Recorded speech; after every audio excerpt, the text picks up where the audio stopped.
There we go. We had a little bit of a technical hiccup. That's why we're a little bit late. For whatever Yep. reason, the stream did not want to start. Hello there, and welcome to a Lore Ramblings. The name is Adam. I'm Incit, and clearly that was the fault of the collaborators. We will Los execute them by Colaboradores. dawn. That's more of a World War II thing. These would be, I forget what the term would be for the Royalists in this case. Royalists, then. I do know that eventually what you'll see is I want to show the cover for this section because I like the imagery. Oh, But yeah. it also includes something that is very fascinating, at least in terms of its relations with the Republic movement of France.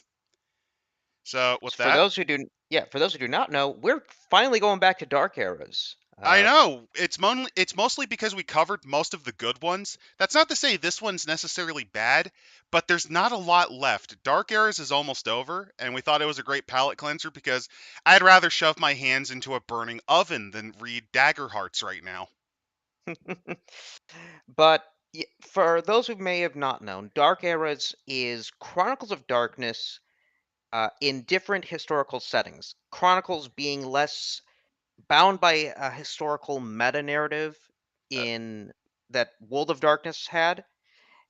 It allows it to drop the monsters into different settings and not having to worry about continuity. Effectively, what happened was when White Wolf went bankrupt because they decided to chase that Wraith Dragon, a lot of their alumni gathered back together to form Onyx Path, kind of like how Rampant Lion formed the White Wolf writing team, at least initially.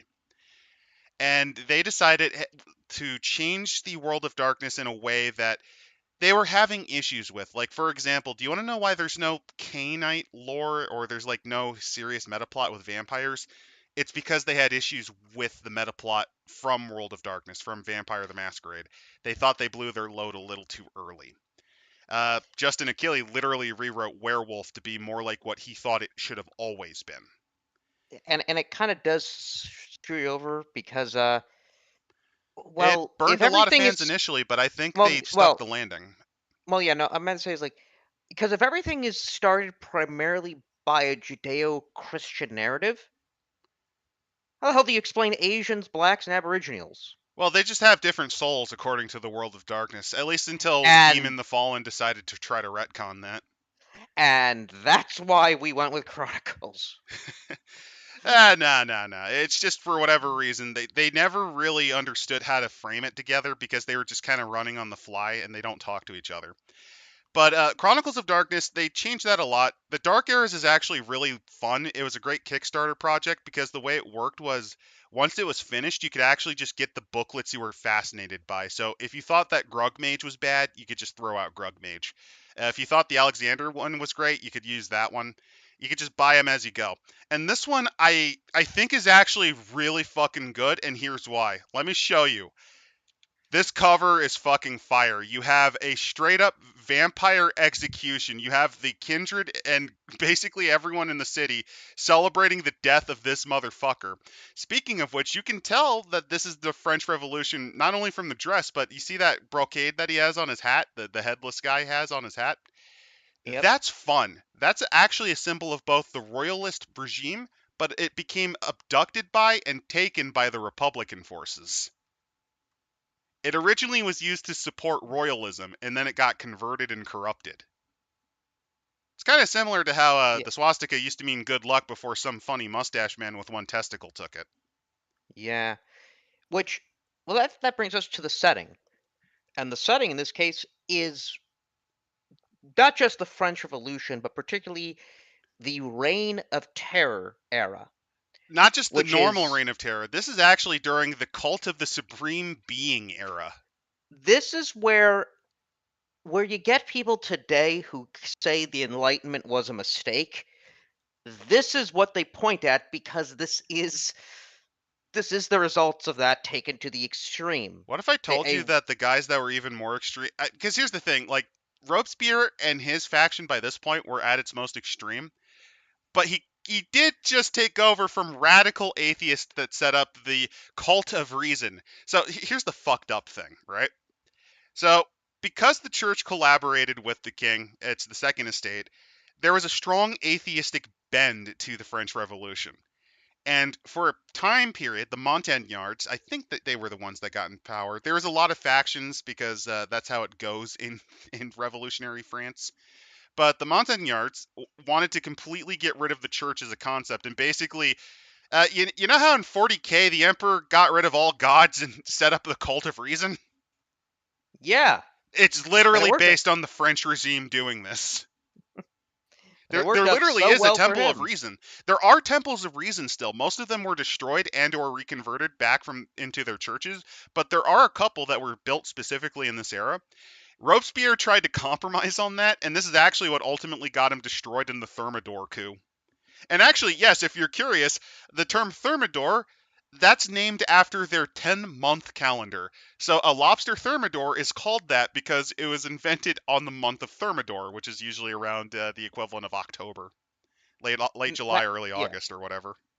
Now, how bad must have things been in France that it would lead to a group that wants to end religion and rewrite the calendar taking power? Multiple bankruptcies mostly, and a famine. Yeah, so we can begin with that, Well, no, or what more we so should begin. begin with is so one of the things about this is the Vampire the Requiem Chronicle.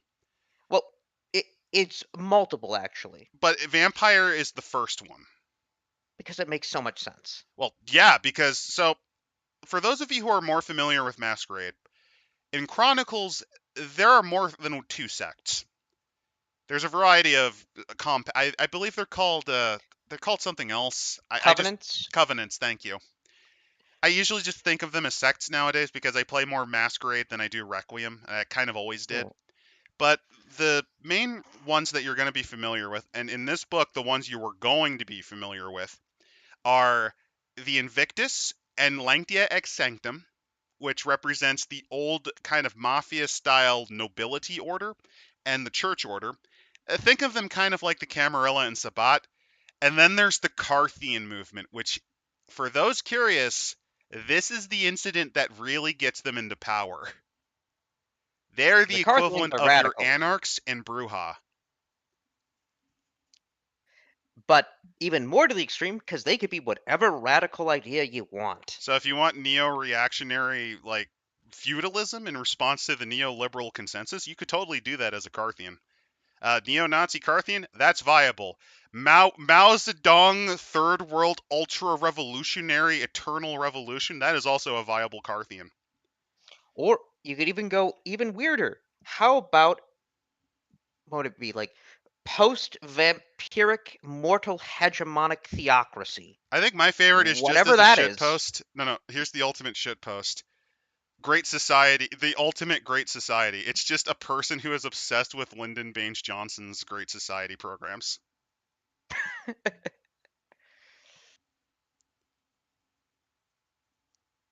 That'd be one. It's gonna work this time. I'll get him voting for another 100 years, says Lyndon Baines Johnson, the Wait, vampire. wait, actually, yeah, he took that to the extreme and is just ghouling everyone in his constituency. Oh, he's become Marcus Vattel of this setting. Yeah.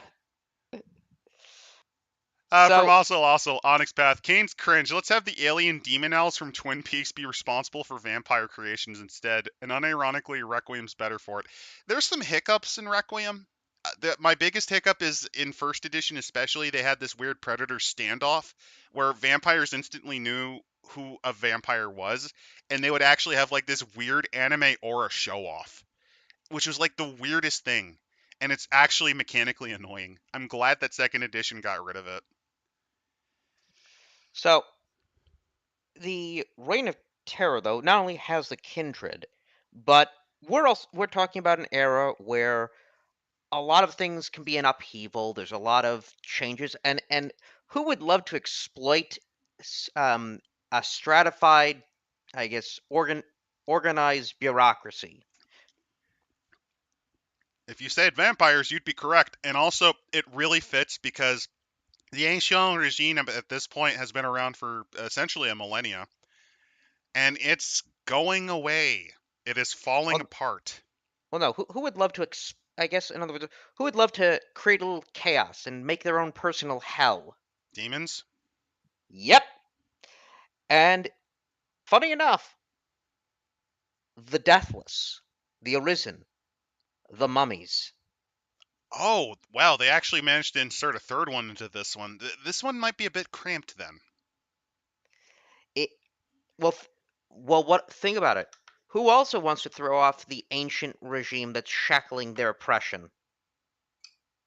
Okay, I can see the direction they're going with. The problem is, this is kind of like the Carthian movement's big moment, so I feel like they might be squandering it. We'll see. Yeah.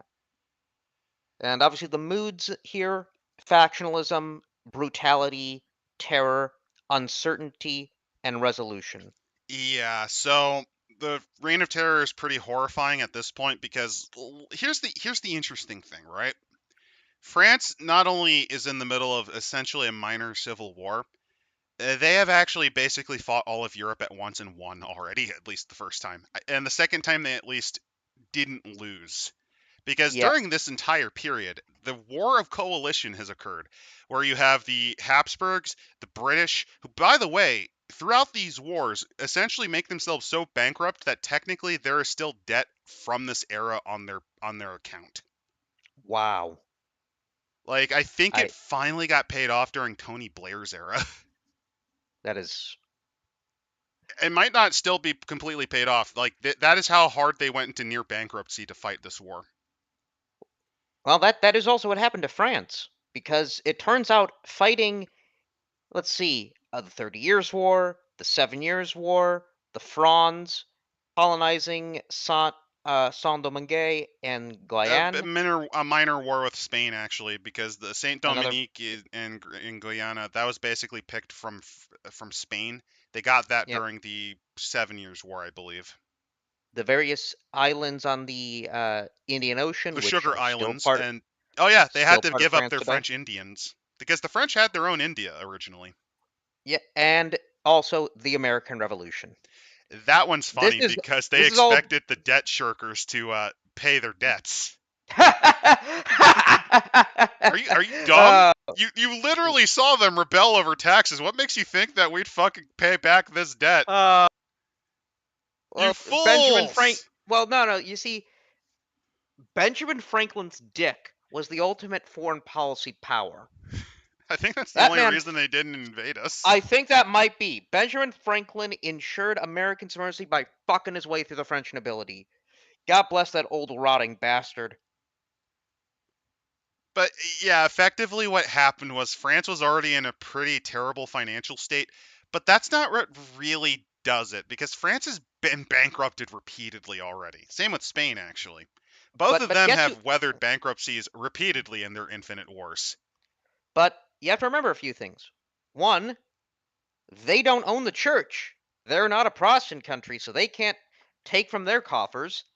And two, who are the nobility going to pay taxes? Nope.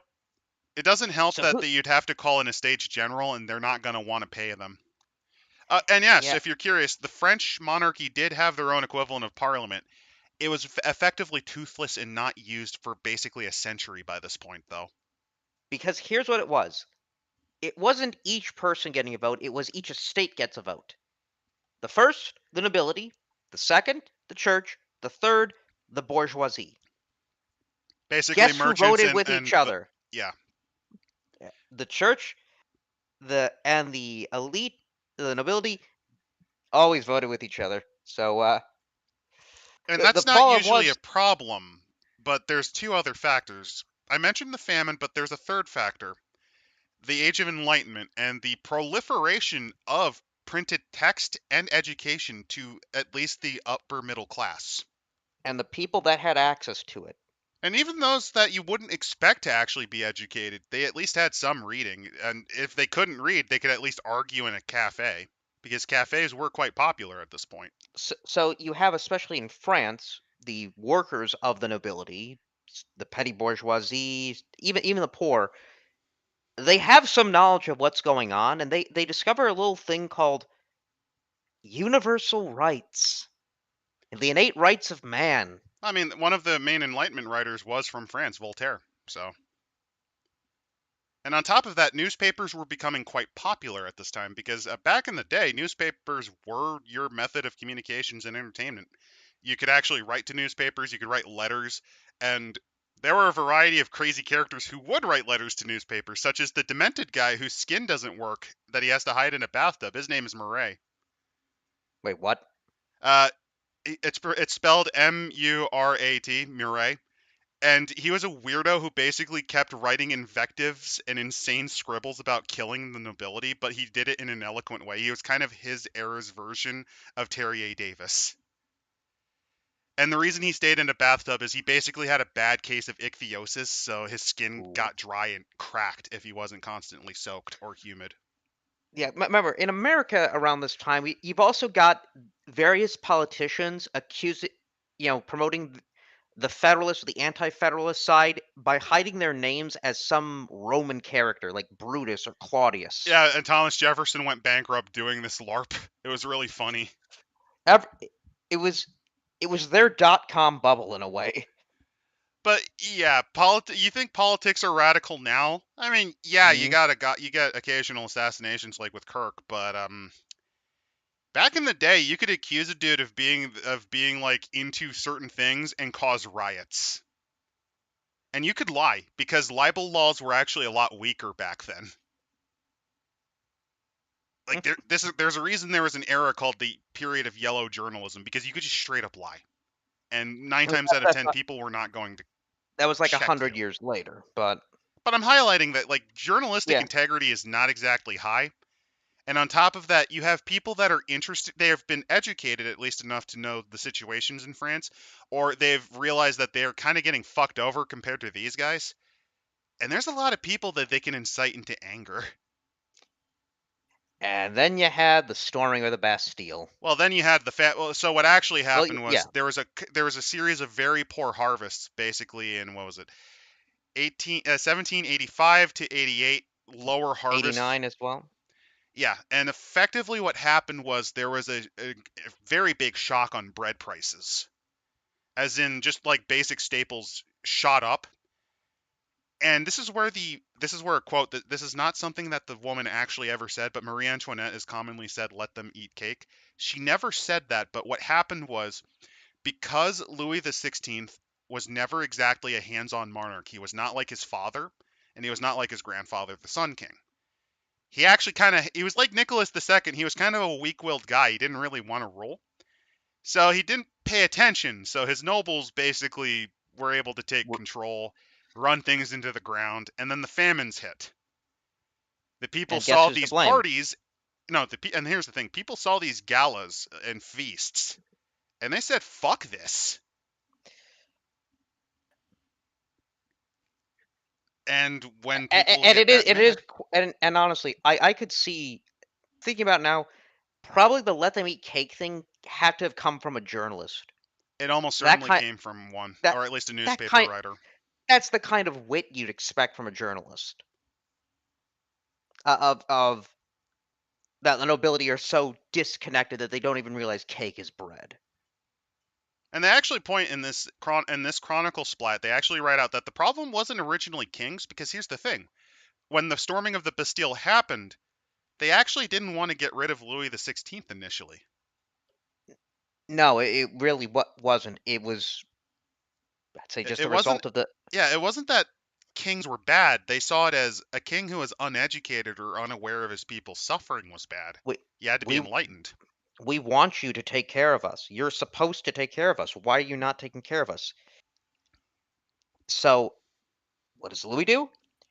To get revenue and to perhaps dissuade the public, we call the National For the first Constituent time, Assembly, the Estates Assembly has been assembled for essentially a century at this point. and the they Another aspect they highlight is that a lot of the reasons were a lot of landlords were abusing their territories and essentially raising rents up to shit and back. oh That's another thing yeah. that is a very common thing that can get the French to revolt. It doesn't help that, okay, so here's another fun fact about France. Do you want to know why they built the palace at Versailles? To get out of Paris?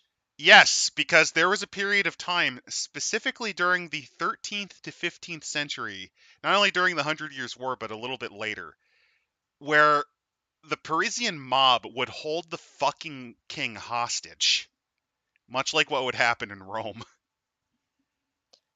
You gotta imagine, it would be like if the president couldn't get out of D.C. or not couldn't get out of the White House because there's a literal mob surrounding the entrances, and we don't have enough guys to shoot at them. Oh no, what would happen is if you shot at them, the entire city would then storm and kill. Like, you would basically have to kill half the city at No, that point. don't start giving our politicians ideas. Don't worry, they're already thinking of it right now. Why do you think they built But these gated communities to hide behind? Just look what's going on in California, man. yeah, well, I mean that's just places on fire. In fairness, But California is not exactly a great representation of our no, country.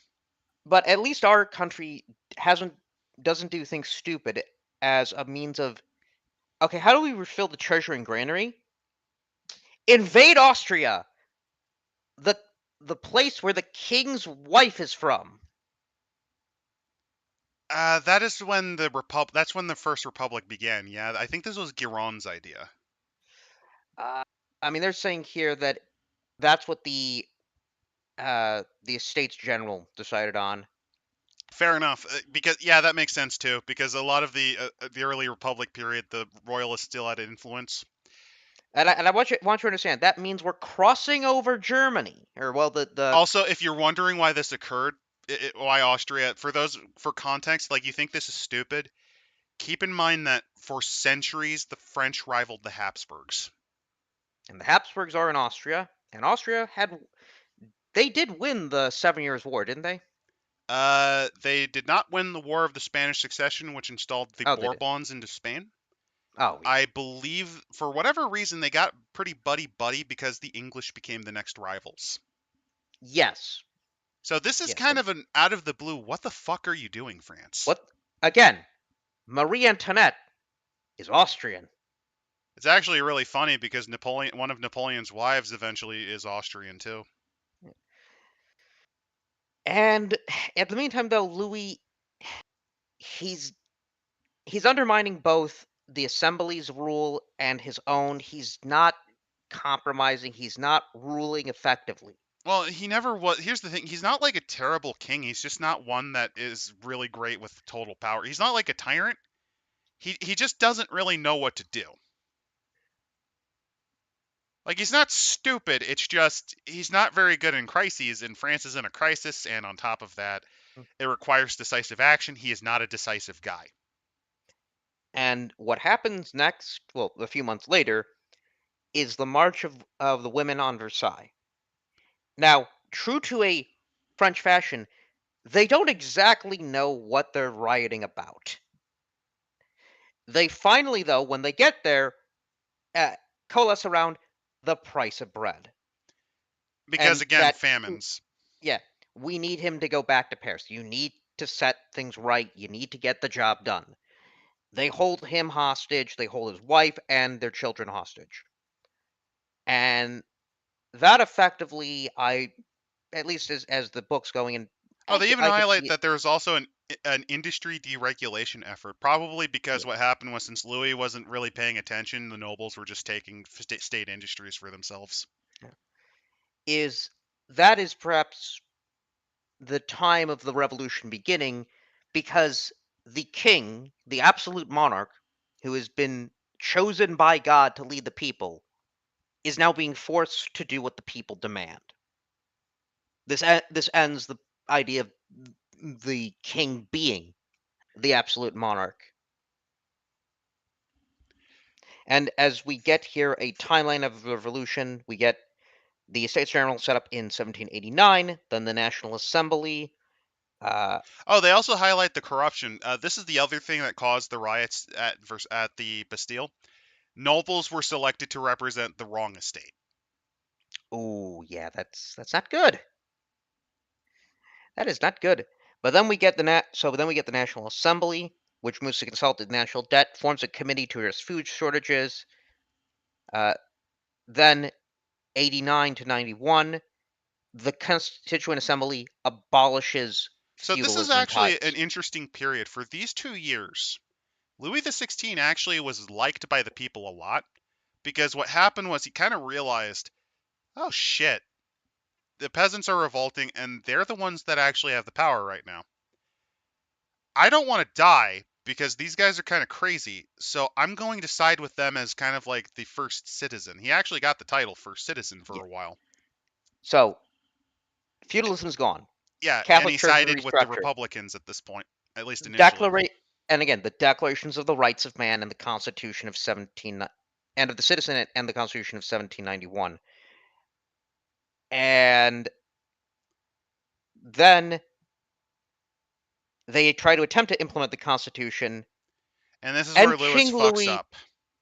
vetoes his own decision, or at least the thing he agreed to He accept. walked back on it, which burned a lot of his goodwill. And he already lost some of it because he did try to escape, which I don't blame him. And the at the same time, wars against Prussia and Austria. This is the War of the First Coalition, technically. Yep. There's also the Uh, basically the August insurrection for those curious. This is another thing that France was going through. A lot of its infantry were in arrears. Soldiers were actually missing payments. The August insurrection was actually caused by soldiers who were just rioting because they did not get paid for like 3 months. yeah, that's And it was, I think, further agitated because the legislation tried to limit the effects of the church. So then the church began rioting. This actually eventually leads into what's called the War in the Vendée. The Vendée being a region of France which always had like the strongest support for the royals. It was effectively a combination royalist and pro-church movement that got crushed. In fact, actually, that's where Napoleon got his first command.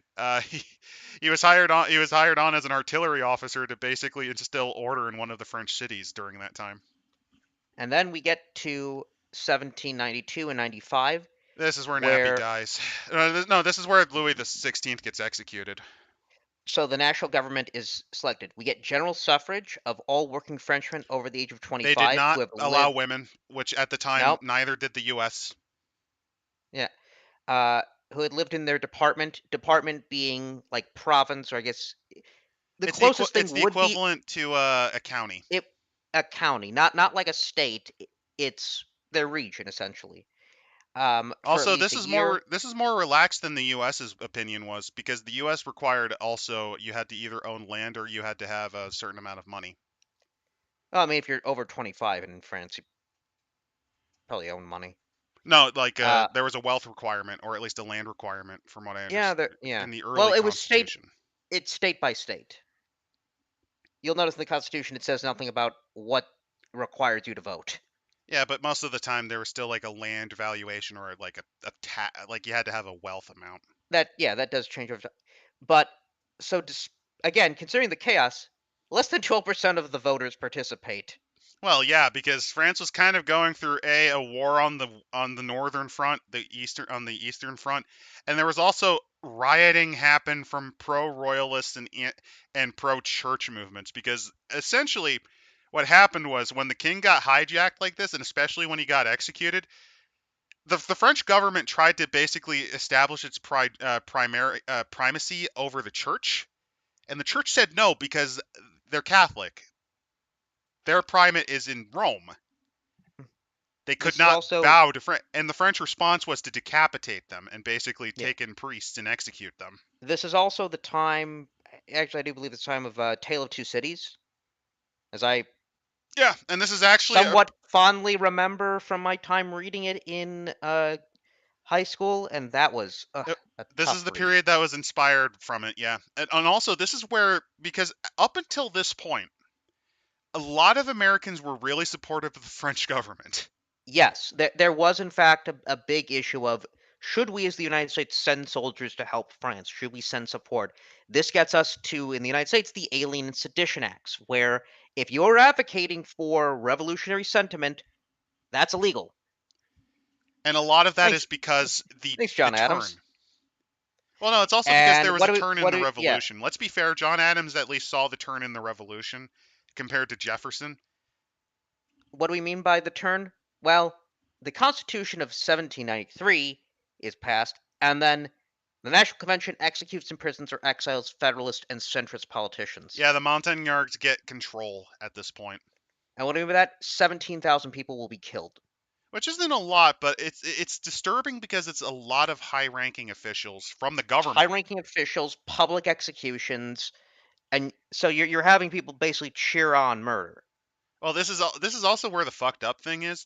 This is around the time. This is like a few years after the guillotine was invented, which was designed as a humane form of execution. This is where the term national razor comes around. Yeah. This is the era of Robespierre. The Eventually, he actually takes over from the Montagnards because there's a bunch of factions. He takes over from the Montagnards, and he actually here's the fucked up thing.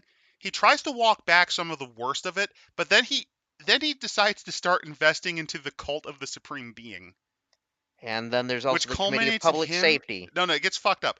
It culminates in him doing the Festival of the Cult of the Supreme Being, which, if you're wondering what the thumbnail of this video is supposed to represent, the guy who is surrounded by fire and toga and depicted as God or as a deity, that's Robespierre speaking to the people. And why do you think why do you think the Republic then executed him after that? They thought he was trying to set himself up as essentially like a cult leader. Yeah. Yeah, that's where the Thermidor Rebellion happened. And so after that, though, we get the Directory replacing the Committee of Public Safety, which finally is attempting to address the financial crisis, though many European wars started, limit the Jacobins' club influence, and end the mass executions. It will end with the coup of 18 Flucador and the ascension of Napoleon to first consul, then emperor, and then 15 long years of fucking war. 15 Great long years of glory, war. great, glorious, bloody war. Also, don't forget the Napoleonic Codex, which specifically is such a good series of laws that it is at least still used partially in France and in most of the area where France settled. Not completely, but like his Napoleonic Code of Laws was actually surprisingly quite good. So, Andy, wasn't there a game about the Tale of Two Cities? Don't know, but yeah, be Probably. interesting. So, we're back Jimmy, here, and I though. think the peasants in part revolted at one point in some part. Yeah, I mean repeatedly. That's where the Yeah. War of the Vendee and there's other rebellions that occurred.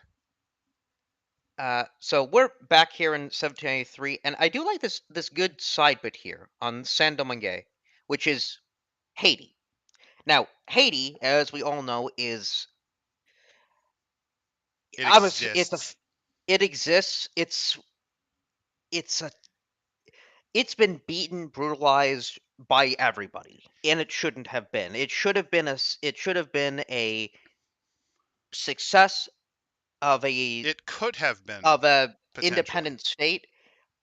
Because what's interesting is this: there were free people of color at the time that were Yes. starting plantations of their own.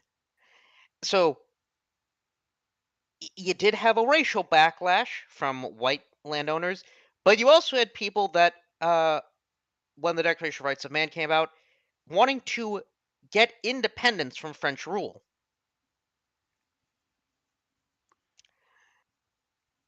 And This is actually one of the weirder things. So here's an odd Robespierre fact. Did you know he intrinsically loathed the concept of slavery? I could see that. If he's radical, yeah, at the time. Well, here's the fucked up thing. Like before he became leader of before he became head of the French government, he actually was a reformist. Like if you looked at his track record before then, before he got into the seat of power, he was actually kind of a good guy. He was for suffrage, and on top of that, he wanted to basically go to Haiti to effectively throw out the governor and basically liberate all the slaves. Like he genuinely was a Yeah. decent guy until he got a taste of power. And the reason why Haiti wanted to leave, well, is because France was doing the same thing that has fucked over England and Spain. You're out of money, you squeeze the colonies for all they can. And this is actually what culminates in the Haiti's War of Independence because here's the fucked up thing. Before Napoleon took power, The Republic was considering actually letting them go. Then Napoleon took power, reinstilled slavery, and it resulted in a death war that basically, up until I think the 1850s, white people were not allowed on the island unless you were Polish. Yeah. Because Then again, the only nation or the only peoples that actually recognized them when they first declared independence was the Polish exile movements. then again, I mean that is kind of what you get when after the revolution you just murder anyone who's white on the country. Also, anyone who had remote experience with. So Haiti was fucked specifically for a lot of reasons. There was not a lot of institutional knowledge from those who actually took over, mainly because the ones that were either sided with the plantation owners or were killed in the reprisals. And then on top of that, France basically levied a massive fuckload of debt because they learned their lesson from the US, and unlike the US, Haiti couldn't kind of fight back at all. So Haiti was just fucked from the beginning, It and was then well, completely fucked from the start, yeah. it is just a mess. And Oh, and for those wondering, yeah, slavery was bad. It is bad. Do you want to know what the lifespan of a slave in Saint Dominique was before the revolution? I'm presuming less than it is today. 5 years off the The boat and into fuck? the yeah. What kind of fucking apocalypse now, heart of darkness hellhole was Haiti? Uh, about 100-degree Fahrenheit weather. For those of you curious, that's almost like 40 degrees Celsius. 100% humidity and a fuckload of things like disease borne by mosquitoes, such as yellow fever, malaria, dengue. And they were also just worked to shit and back. Because here's the thing, sugar plantations are very intensive to actually. You have to hack it apart with machetes and shit. Uh, It is brutal work, and the five conditions were years. horrible. 5 years.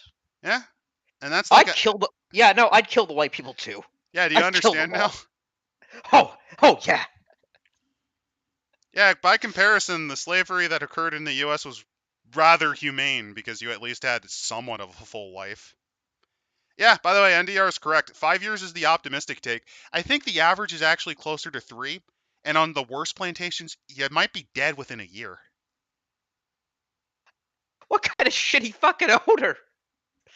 It's the conditions. It's actually similar to if you want to know what the average lifespan of a coal miner was up until like the 1900s, 2 years? 40s,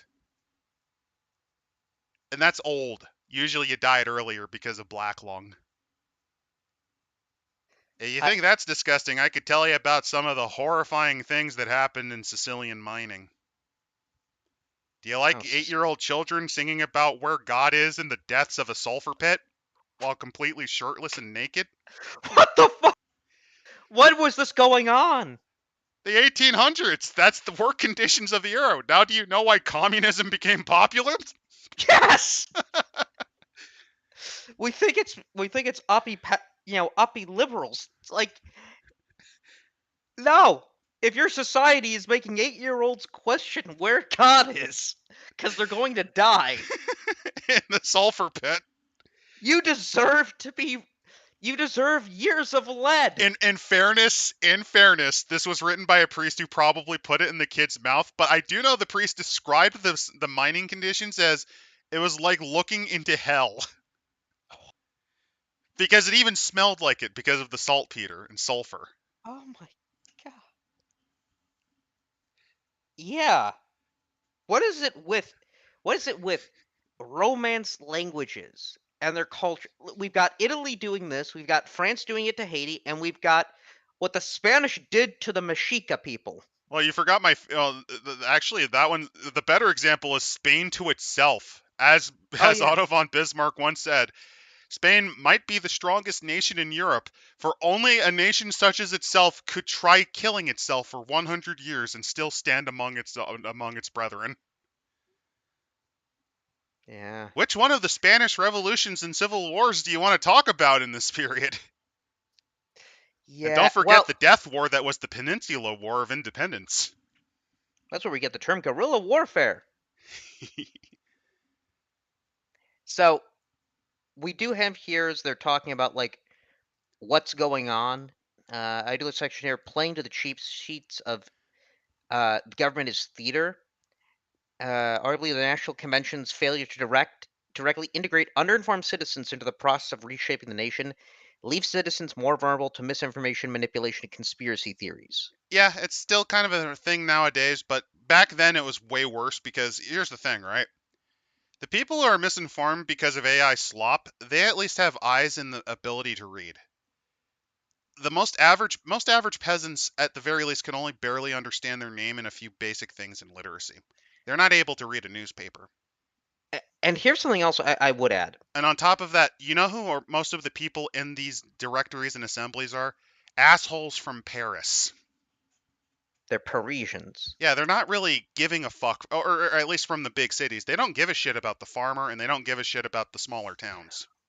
But there's something also to add is that at this time, and even beforehand, public executions were kind of a festival. The person obviously was guilty who was suffering, and you were watching someone get tortured or maimed or whatever.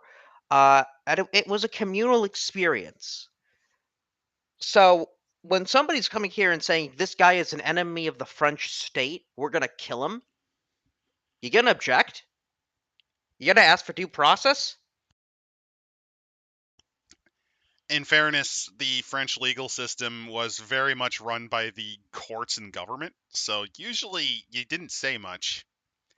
Yeah, you don't get a say. Unlike the English court system, which remember, that came about because the English executed one of their own fucking monarchs by beheading them. Hey, do you want to know what one of the more messed up things that the monarchs used to have to do? When they got What? sworn in, before they got sworn, they would go to the room where Charles was executed to read from the Bill of Rights. You know, the room where he was had his head chopped off in. Oh, Like they that's a would remind him, at least up until like the 1800s, they would remind the monarch, "Yeah, we threw you out and killed you, so you better listen to these fucking decrees, buddy." memento mori indeed. Yeah, France never had that until the national razor took Louis the 16th. You have the issue of virtue. In this case, that people who had been in service to the nation for a long period of time could be seen as virtuous and thereby immune to unfair This accusations. was a way to get nobility that were willing to play ball on side. What happened was it depended on who was in charge, though. Then they do bring up the women. Women were involved in the revolution, but obviously they did not get the political rights. Enlightenment philosophers, This was very common yeah, in most reform movements. yeah, The concept of suffrage really didn't come about until like a few decades later. even saying here that some Enlightenment philosophers considered women, French women, to lack reason. Yeah, a lot of the early Enlightenment people legitimately thought women were incapable of like if you gave women the vote, it was actually the death knell of civilization. And that the concept of reason surpassed justice and wisdom. So Uh, so reason. Also, here's a storming of the Bastille depiction with only women. I'm noticing. I think no, I think this is Versailles, not Bastille. True. Yeah, it could be Versailles. It's got no, yeah, it is. Yeah, it's Look at Versailles the because of the gates. Bastille is much more reinforced than now. this. Now there is at the time though a concept of the Declaration of the Rights of Women and the Female Citizen. Um, However, obviously women uh were equal in death. Let's say. If we're talking how the Kindred handle it, yeah, that's more just because with Vampire, it's more, can you kill that guy? Oh yeah, you can make him face destruction. Yeah, we'll listen to you. Now, so Reddit, if you're not in the political class, uh, you're you know, taxes are doubled, bread isn't getting cheaper. If you're not married and you're a man, levy en masse. Yeah, if you're wondering how France was able to kick the ass of the great powers, they were the first to essentially have a mass conscription. They had an army that basically just drowned out the other powers because fuck it. And it worked out. It's actually one of the main factors in why they were able to win. It also might have been a factor in why the fuck their population had a massive decline. Because there's this weird demographic phenomenon during the 19th century where France's population just kind of stagnated. And it might have been due to the Napoleonic period. Yeah. Middle class intellectuals, a Also, lot this was more the era danger. where a lot of men would marry spinsters, like literally older women, just to avoid going to the front to die. Yeah. Not even kidding. This was like a big thing that happened quite a bit. Uh, if you're an intellectual, well, you can now be in politics. But then again, if your movement's on the downturn, you're getting caught up and you're getting purged. Yeah, this happened a lot during the 1790s. If you're in the church, good fucking luck. You Uh, basically y- you were stuck in an unwinnable scenario. Do you so effectively willingly accept excommunication because the Vatican sure as shit doesn't want you to declare to the Republic, or the do you care about your life enough to bow, or do you care enough about your soul in heaven that you say no and get sent to the national razor? so Oh, what are you about and this? your church gets taken. Yeah, the church property gone. That is now property of the state. You cannot get any tithes anymore. So donations to help keep that operation going, you can no longer get that. Uh, you um, you don't even get a state salary, uh, pretty much. Monastic orders, by the way, dissolved completely. So if you're a Jesuit, if you're what would it be, a Bedesian monk, a nun, you can no longer practice as such. Oh, also The Pope, by the way, is they have a little bit about Marie Antoinette in another side. They go into details about why the French hated her. It's specifically because she was Austrian. yeah. Well, I do like this here. So her nickname of the peasantry, La Autrienne, meant the Austrian, but if you Austrian ne, it translates to the Austrian bitch. Yeah. She was also sometimes called Madame Deficit.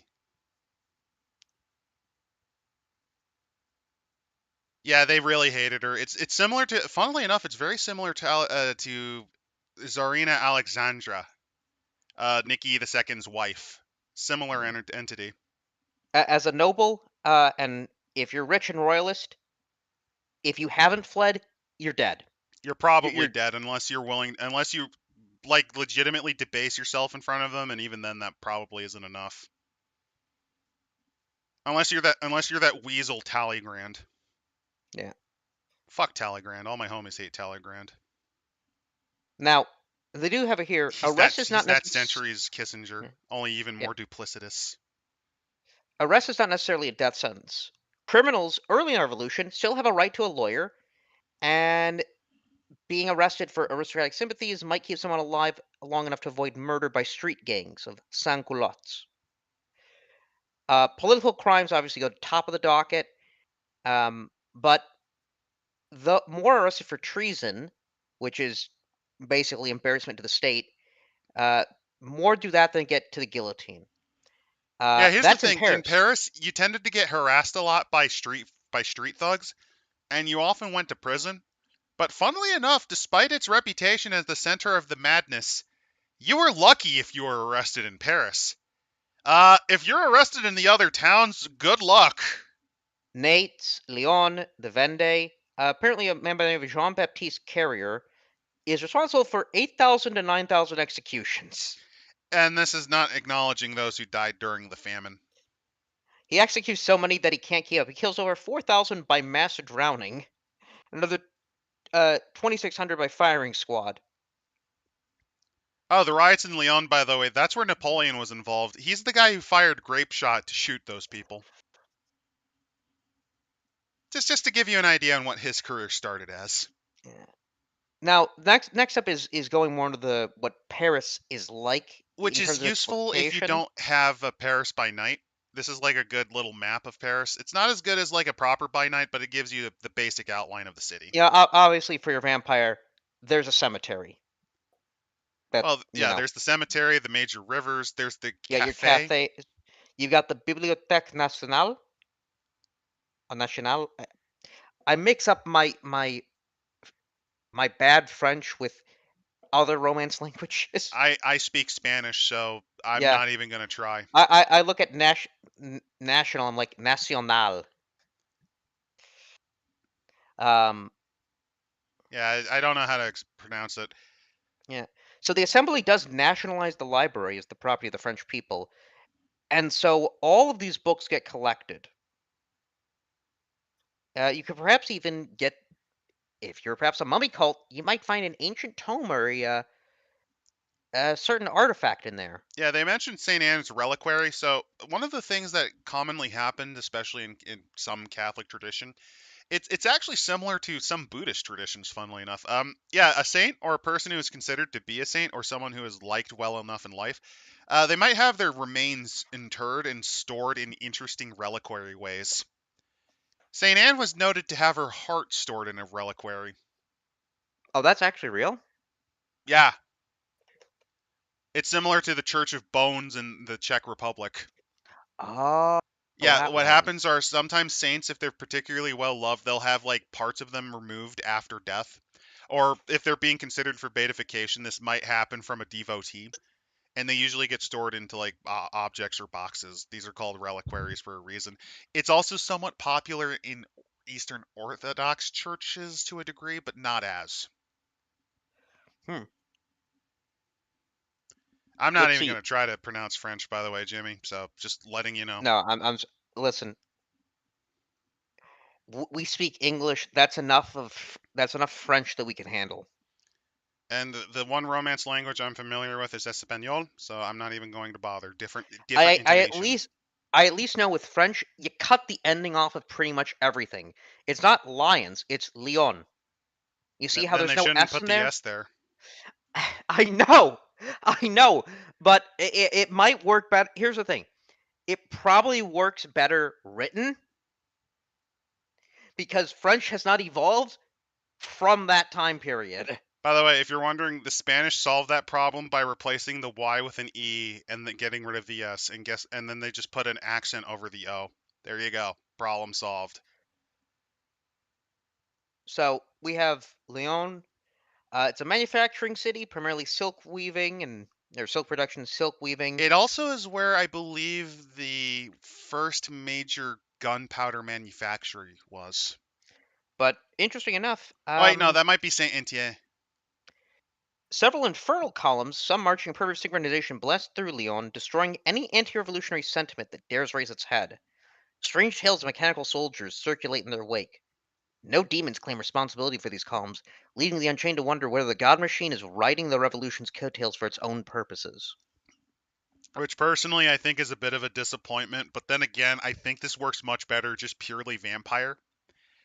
I know they usually have to do a bit of crossplay, but I really think that out of the two, Demon might be the best option, but I think it's I, actually I mean, out of all of the scenarios where demon is in the setting, we've got what?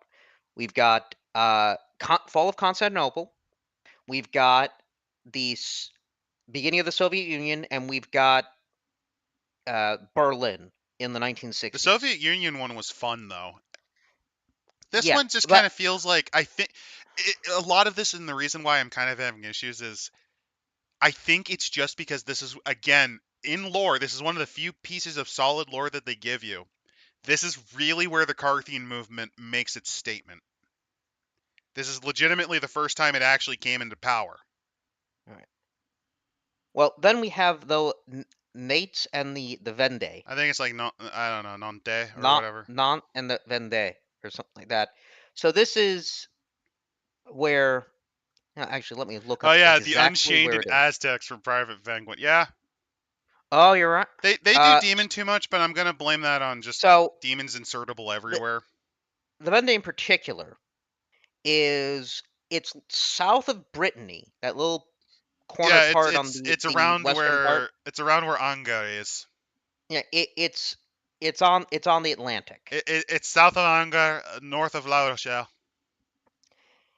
La Rochelle, or So I don't know how to pronounce. we That's the best there's I'm gonna a give you. there's a Catholic revolt there in I '93. specifically mentioned, yep, that's the war in the Vendi. It is a bloody war, and it is actually the pretext that the War of the Second Coalition is specifically fought for, because this revolt was, I think, specifically for Louis's brother. And that brings us then to what is to come, which is that initially Robespierre will find himself beset by conspiracies, most of them his own fabrications. With that Yeah, he paranoia, kind of fucks himself yeah. over, and because here's the big thing about Robespierre, and this is why he eventually became a man. Good guy until he got power. Do you want to know why he became such a tyrant when he got power? Well, I would think it's because all of Europe wants him dead. It isn't. It's because he has Rorschach's weakness from Watchmen. He doesn't like to compromise ever. Not even the face of Armageddon. Yeah, and that's what culminates in his death. Which, hey, worked well for the king, didn't it? It doesn't help that the crazy bathtub man does get killed.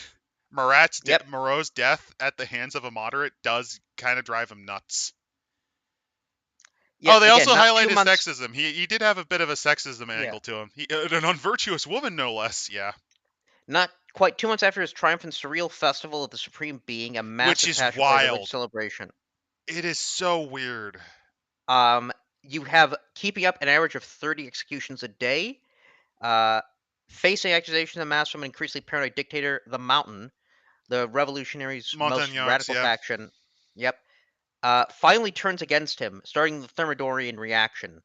Named after the replacement for the month of July, Yep, Thermidor. Robespierre, Also known for the lobster, which is just lobster, yeah, cheese, and butter. he Very is executed. delicious. He is executed on the 28th of Thermidor, 1794. Do you want to know why they call it the lobster Thermidor? Because that's how they killed him. They put him in an oven. No. They just razored him. They just razored him. It's called the lobster Thermidor because it was first served to Napoleon in the month of Thermidor. On top of this, you have the forced deportations, more executions, extrajudicial murders, street violence. Yeah, the But murder doesn't stop with Robespierre. It takes yeah, a while. as again, they're having all these uprisings going on while again they're at war with the Netherlands, Spain, Prussia, and the Holy Roman Empire, three of which are bordering that country. And here's the fucked up part. They actually win because of their mass levy. They actually win. They established the Batavian Republic during this time. Oh yeah, Yeah, yeah, that's that's the right. other thing. This is France actively committing self-deletion on itself, actively destroying itself. And they And win a it's winning, couple of these wars. which leads to Na- La Carrière de l'Egypte, Also sometimes known as the Ogre, Napoleon Bonaparte. who's actually Italian, but don't talk about that. So Yeah, for those curious, he is technically French because the year he was born, like right before he was born, Genoa, because it needed money, sold it to France.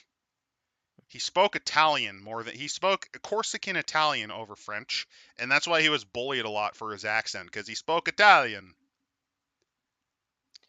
He also yeah, was the lowest rank of nobility, specifically, and this is on Corsica too. So, do you want to know like the lowest rank of nobility in Corsica? You technically could be rated as like a gentleman, but a gentleman in Corsica was like hillbilly in a crack shack with a shotgun with a tree of fucking with a bunch of chestnut trees. Corsica is like the poorest region of France by it's the far. it's the Appalachia of France. Not even kidding. You like the average diet was mostly chestnut because that's all you could afford because they grew So everywhere. yeah, so uh, while he might be considered a new Alexander, I look at this. He's kind of more of a new Caesar He's much more of in a new that Caesar. in that the Directory is looking for ways to keep him away from Paris. And also So make him fail. Like specifically his yeah, Egyptian adventure was specifically to fuck with him. and he wins though. Well, he wins up until he runs out of supplies because the Yeah, directory fucks him. My favorite is actually the time they sent him to lose in Italy and he manages to win all the way up to Mantua. which hey, if you want to recreate that, play Total War Napoleon. Or if you want to You try li- that again and with an older game that's based on Age of Empires 2, there's Rise of Nations, Thrones and Patriots, the Napoleon campaign. Go down to Italy and it sucks because you're massively outnumbered, just like Napoleon was. but he won. Oh yeah, he did. Also, if you're curious, you can actually play the Alexander the Great campaign in Thrones and Patriots as well. Oh, and There's also a this will Cold though, War scenario, so if you want to have the yeah, demons launch nukes, you can do that. this will though lead to well, over time, the uh, this revolution now republic tries to insulate itself from accountability, which provokes coups from both left and right wing. Republicans will strike first in 1797, banish 60 electors to Guyana. World governments will start ignoring the directory, creating a patchwork of new calendars, timekeeping systems, and religions. Each time the royalists carry an election, the directory exiles more electors, closes more newspapers, and now it's just becoming a complete catastrophe. And so Napoleon shows up to bask in praise, and he finds a coup in progress. Napoleon, uh, the In Napoleon's own words, I found essentially I found a crown in a gutter and I picked it up. so in this chaos, Napoleon's just saying, "Hey, I'm going to be leader now." Also, I thought Napoleon was Albanian. No, he's Italian. You're confusing him with Muhammad Ali, the king of Egypt, the Khedive of Egypt. And that will then lead into, again, 15 years of unceasing, unending war that miniature gamers and military strategists will be using for time immemorial. Oh God, yeah. From Jimmy. On the other hand, don't provoke Corsicans. They have a reputation of being vengeful on a generational level. Yeah, the vendetta was strongest among Corsica. Corsica basically was the Crete of France slash Italy. It is the land of liars and brigands. Legitimately, it was more known for its mercenaries and banditry than it was for anything else. But Corsican troops are actually well loved by royal armies because of their because they were pretty damn crack shots. hmm, Like they actually had a strong mercenary reputation for a long time because the island was so poor. Similar to how Switzerland also used to have that reputation. If you're curious on why cat is still legal to eat in Switzerland, it's because for a time period, the cantons of Switzerland were the poorest parts of medieval Europe.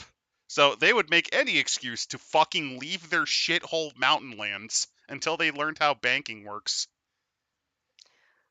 well, and then not only does this affect Europe, but also a group uh, of Now we a get to the movement. Chronicles of Darkness. So the Carthian Yes, Movement.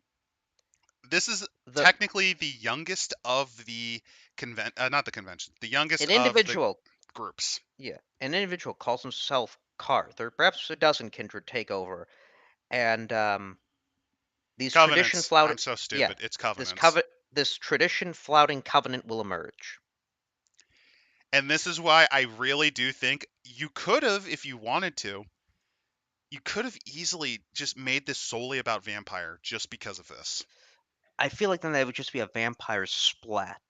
It should Uh, be a vampire splat because I think this is but actually important, not only from like a lore point of view, but if you're a fan of playing Carthians, if you're a fan of that covenant, this is like their big event. This is kind of similar to the reason why they have Vampire Dark Ages so you could live through the Anarch Revolt, so that you could join the Sabbat yeah, in its founding, hypothetically. but this brings us though to demon, Oh yeah, and the Ordo I think is the youngest. You might be right, yeah, Private. I don't remember their ages. I just think it's older usually because it's based around Dracula, and Dracula is a few yeah. centuries earlier. So while humans are taking a sledgehammer to France, the that also is hurting the infrastructure. The god machine is distorted, and angels fall and become demons. They do Well, I give mean, here there is then, no God. For a yeah, few years an actual war on God. So yeah, what do you yeah. expect?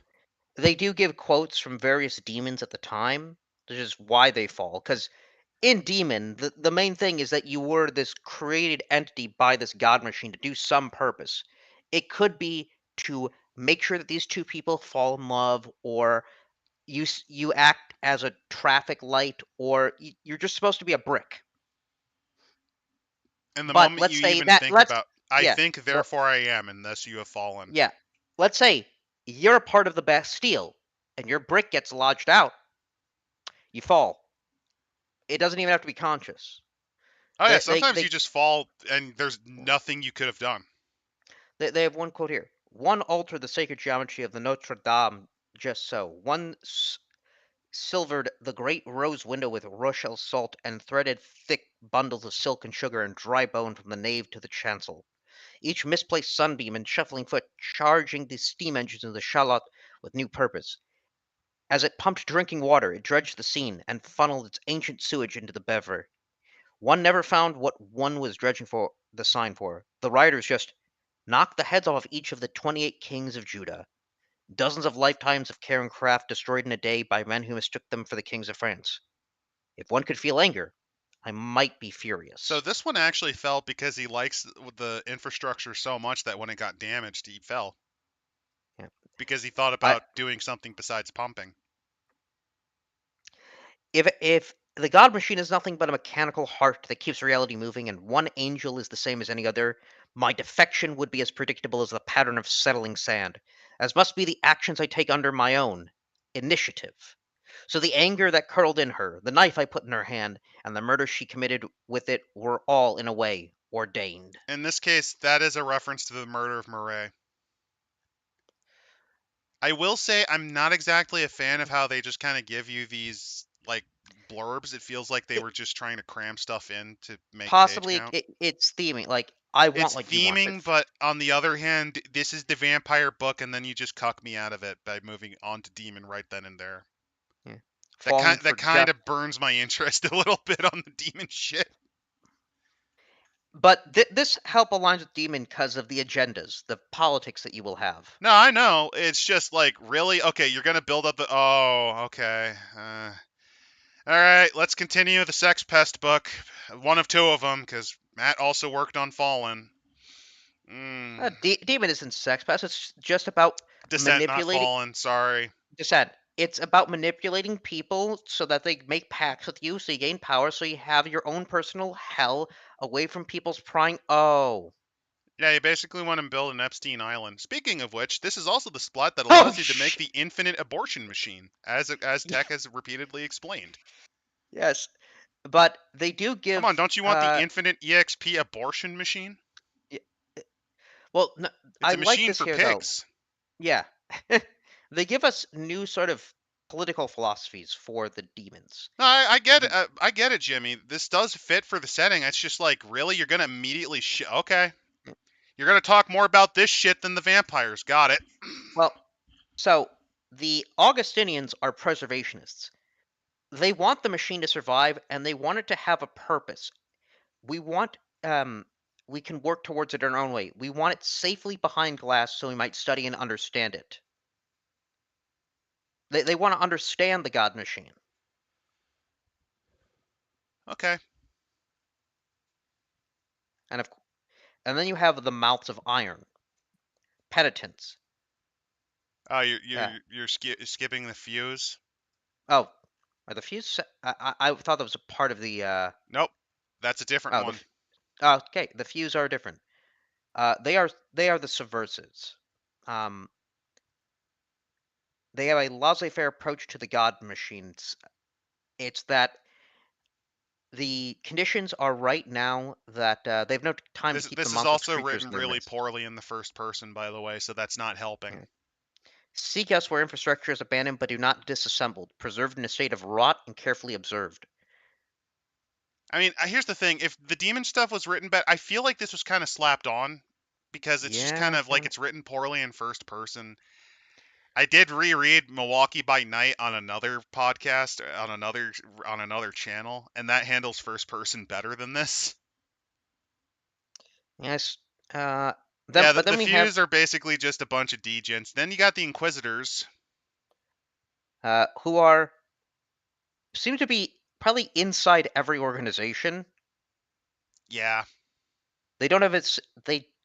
Um, we prefer to form individual relationships. Use I mean, the fact that they're working with people like Moreau is pretty horrifying. yeah, Moreau, if you're wondering, was the most radical of the guys who wrote in newspapers. He was the guy that agitated for and pushed for like a right. lot of the Reign of Terror. Morality might be an observable natural phenomenon. The skull might contain measurable information about the temperament. Pursuit of the divine might be yoked to rationalism. These are the people that you want to play if you want to play the paranoid inquisitor. I find it interesting that they don't have the agenda for them. They just move to the mouths of irons. I think the agenda's above. You're right, they don't. You see what I mean? Where I feel like this is Well, kind of no, slapped wait, together. because the Inquisitors are in the original. Oh, it is. Yeah, this Yeah, section kind of sucks. I'm gonna be the ma- honest. the Mouths of Iron, although are penitents, they align with the Saboteurs, but they want to build something else in its place. They want to study the God Machine better to learn what's wrong with them, so we can right it the next time. And These then you just have feel the like Sat. refluffed versions of like the previous iterations of demons. Could be, because then you I have the think these are just Saboteurs. relabeled. It's similar to how the Warders of Man are like the Glasswalkers Yeah, or the Riders of Iron. yeah, but then you have the Saboteurs who are basically, yeah, we're gonna go around murdering and maiming all of the God Machine's Oh, they infrastructure couldn't come across up with Paris. ideas for the Tempters and Saboteurs. Go fuck yourself. They're just the same as they always are. I mean, place it within the setting. I You know, the know. Tempters. It's just like you're gonna shove this down. Wait, let me just scroll down because did they actually just? Did they actually just? They did. Wow. Wow. They bring up what the God Machine might be in the setting. Oh, okay. Thank God. They saved Vampire for last, I guess. It just took a while I to guess. get down there. I was worried that they were just going to cuck me out of it. I guess then we would bring up, well, No, no, no. going I going just want. I was just worried because it's like they cover the Carthians and then they just kind of slot in the middle of nowhere the demon shit, which feels like it was added on at the last minute. oh, ironically gives it the acronym DMV, Demon Mummy Vampire. Well, that's the infrastructure. That's the infrastructure to keep the world of darkness cursed Earth. But what could the God Okay, I was just sorry, guys. It's just I'm not really fucking with the demon stuff because while it does work, do you want to know why I think it's not as good as it's basically losing because there's another thing that handled it better. Constantinople's demon, which does the same thing. You get what I mean? Where like this doesn't feel like they did what they could have done with it. yeah. Like you have the destruction of the church. Like you could easily have written it, but they kind of just like crammed it in at the last minute. Like they needed page count. The Mummy one, I will say this. I skimmed through. The Mummy looks a lot cleaner. So we have no Sothic turn, so there's no reason for them to rise at this point. But those that do, Well, they well, explain that there is a reason. The simplest of necromancies is the power of terror. Basically, the fear of the region is sometimes strong enough to wake up a mummy. the act of execution holds power. Well, And what yes, is because remember, the ritual to become a mummy required mass sacrifice of a bunch of people before you became a mummy. running through the streets but the blood of kings and priests? That's a very simple way to bring a mummy back. Essentially, So the amount of death that happened during the Reign of Terror has awakened those that were in the area. And also, this is the other reason why they did it. Remember, Napoleon went to France, took a lot of artifacts. yep. That would include mummies. So, So this one, here's the thing. The demon one makes sense, but it feels slapped on. This is a wild card, and I think it works. you also have an interesting thing. You have some of these death lists that are And taken they from even magic mentioned there's French sensitive sorcerer resources. cults that they make up for this Yep. era, too. But also opposition within mummies that serve a certain judge. Because we have Sekiru, the balanced scales, the judge of all those who pry into matters not of their concern, and through their meddling bring grave misfortune. Well, some of them could resent, obviously, actions of Citizen Rosbier and his resurrectionists, but others could say, well, no, you see, it's the nobility that was prying into Remember, the nobility were taking over some of the votes in the Third Estate. Yeah, They're prying into their affairs. you could have it in one of two ways. For the judges, they could see it as Robespierre has upended the order, like him and his ilk have upended the order and has involved the opposite of Maat. which is the big thing that Egypt was a fan of, the concept of harmony and stability. Or alternatively, because again, Egypt is much like China, it had dynasties, you could rule that it was the failings of the nobility that caused the world to get out of order. The nobilities are still have not paid their price. All hail Citizen Robespierre. All hail the cult of the divine being. You could go that way. Yeah, you have the Makep, the spies. These guys are trying to make sure the Arisen maintain their allegiance to their decrees, judges, and guilds. No matter what's happening up there with this citizen Robespierre, you serve the gods first and foremost. But then you have the Messanebu, the revolutionaries, Because and that was one of the iterations of Mummy. That was one of the guilds you could be. they are taking that power. They're taking the wealth and influence they can get from this reign of terror without a definite goal in mind, without doing an action that might please their judge. They're off the leash, off the Effectively, they reservation. have an opportunity to get a lot of materials because these guys are like your chemists and alchemists. They just want to get their hands on that as fast as they can. The Shesha Hibisu, the Arbiters. Also, here's another This, thing that they kind of cram in. They give you example characters yep, the and they give Bronze Heart, examples. I feel like the Mummy one was actually more complete. because they have the characters. Yeah, like you get what I mean. Where I hate the demon one because it kind of felt phoned in. Yeah, Like I get it, demon doing the infrastructure thing's fine. It's just it wasn't handled well. but you've got the Shesha Hibisu, the Arbiters, who are the Lawkeepers. Desire all factionalism to come to an end so they can concentrate on what truly matters in France this time, the awakening of something dark, primordial, and lifeless beneath the streets of Paris. Yeah, there's a potential big threat about that because of all the blood that was sacrificed. There's also just the matter that these guys, because they're the lawgivers, um, Well, they give here the testimony to ages believes the burial vaults in France once served another purpose, created as a labyrinth to contain a creature foul and alien. which is pretty cool. Remember, people go missing in the catacombs. What if something's down there? That's a pretty cool idea. It's a shame they don't really build onto that, but I love it. Well, I could see something evolving from this. God Machine starts breaking. Remember the various cryptids that come from that, but also vampires. What if the Carthians aren't actually being led for some noble goal, but instead it's something that wants to take the place of the Strix?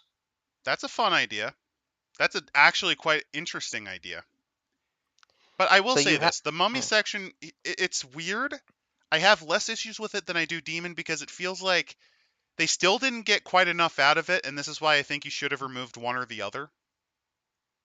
I know it was based on stretch goals, but I feel like this was a mistake. Like having a third splat, you could have saved a couple of spaces to kind of add a bit more to the mummy and add a bit more to the vampire if you cut the demon out. yeah.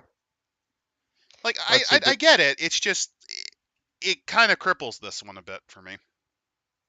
But vampires, the bloody rain. This is I was genuinely worried when they started going into demon after just briefly talking about the Carthians that they would cuck us out of Carthian content.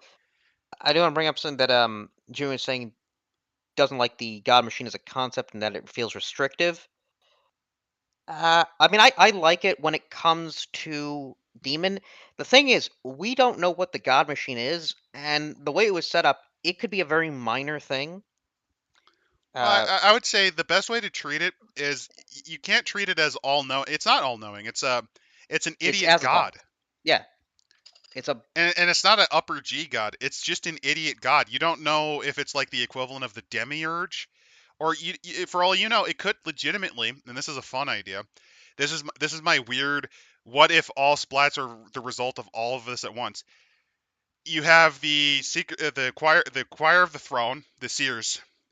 What if the seers are the judges of the duat, and the infrastructure is the result of the ritual mass sacrifice awakening the tools, and the mm, tools have been brought life, and those I, tools I got eventually became the angels, I got one better.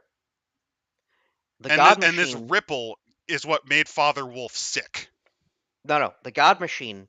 is the Gestalt noospheric concept of every unfinished, leftover, discarded role-playing game campaign. Every storyteller idea, every GM coalesced into this thing that is trying to make order in a fictional setting. That's actually That really can't. fun. No, that's It really can't. fun though. Yeah, it can't because this thing doesn't actually exist. This setting doesn't actually exist. It goes away once the game is done, but in the setting it does exist, and that contradiction is causing this idiotic thing to exist. But I will say this: Demon The could de- the easily work in the French Republic period, the first French Republic period. It easily could. I just feel like it is smothering the other two. It's very demon clear that it Napole- was not paid attention to. Demon the Descent. demon Napo- Napoleonic era would be interesting as the demons go on a crusade to Oh yeah, destroy like they're backing infrastructure. Napoleon to try to overthrow the ancient regimes and the infrastructure that was built. Yep. Like it's the big saboteur's wild ride. Yeah. That's a fun one, but Vampire the Bloody Rain. So, Yep. yeah, Paris is one of the oldest cities around at this point. It's one of the bigger cities, and it is one of the major sources of kindred in the 18th century. And for So the you have longest of times, it was run by two major covenants, Lancea and Sanctum and the Invictus. now to give the Invictus are kind of They're essentially the basically, I camera. compare them to the Camarilla. Lancea ex Sanctum is essentially the Sabbat. Yeah, that's probably appropriate. Although Lakia Satan does have a little bit of a It's more more of a like the Christian Path of bit to Night. it. If you're familiar with the Path of Night, because the Sabbat have a bit of remember, they started as a religious order because the La Sombra started by using the church body. It's effectively the Path of Night. The difference Now, is you're not expected to just mass murder people. You believe your role is to serve as a scourge against sin, usually by scaring the mortals straight. And that you're essentially taking it's almost like a bodhisattva role where you're taking on the damnedness of being a monster in exchange to make sure others at least have a more genuine shot at heaven. I mean, obviously that's what you tell yourself as you bite into the latest victim. In reality, it's usually just a cope, and it basically started as some form of millenarian order. Yeah. So we have the dynasty though. Ronald de Tornani and Jehen Clodot. They had started in the end of the 13th century, uh, and while they did apparently love each other, by the 15th century they fell to treachery or torpor, um, and only the two remained out of the coterie that they had ruling France. Yeah, essentially it was run as a mob outfit, and only one of them was around by this point. So Ronald is facing the worst of catastrophes, but stands firm. Also, if you're He's curious, gathered. Roland de Tournai is actually the reason he's called that, and this is an interesting take. You ever heard of the Song of Roland? The guy who wrote about the victory against the Muslims at Tours? Oh, That's that guy. makes They sense why he's reference him. Deva. Um, he's obviously going to be fighting against the budding movement, the rise of Carth, after some of these subversive pamphlets. Unbeknownst to any but Roland, Jen awoke from torpor in 1793 with King Louis's execution. She'll be the knife at their backs, determined to see that the revolution fails. Interesting. So she wants the revolution to fail, but like at the same time is also going to. That's okay. Well, no, they both, I think, want to see the revolution fail. And oh, in their own way. Yeah. Okay. He'll be the sword, she'll be the knife. Reasonable. Because again, nobody else knows that she awoke from torpor. Everyone thinks that Roland is the guy in charge.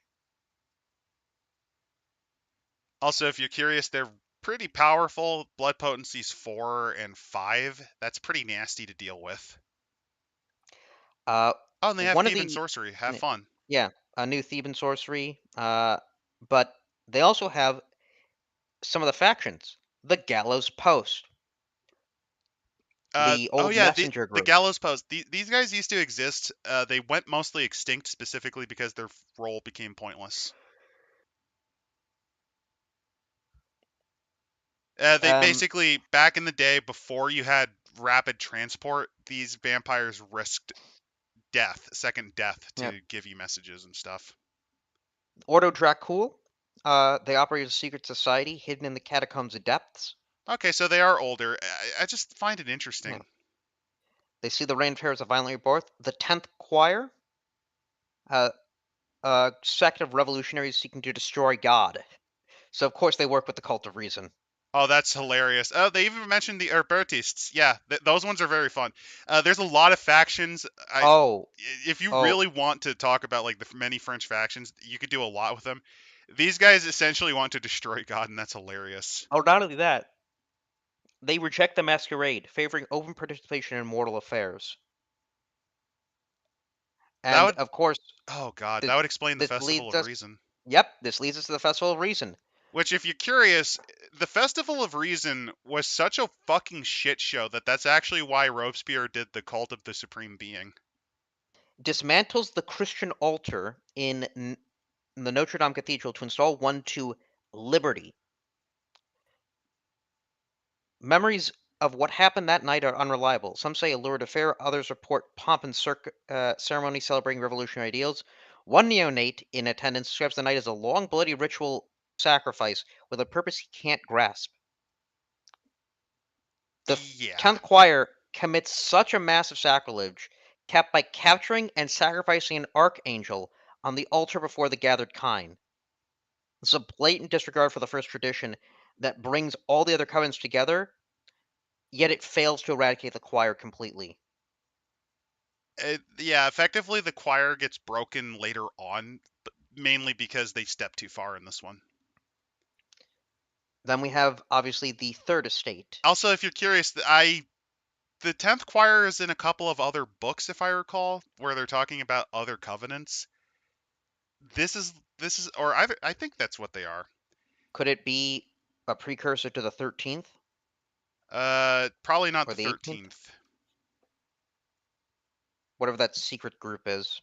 No, they're not a precursor to 7. The 7, that's what it was. They're not a precursor to 7. I think I think they get described in some other splat. I'm pretty sure that I mean, it would make sense because they don't really go into detail about these factions. Still, I I know the do like Gallows the Coast is brought up in other yeah.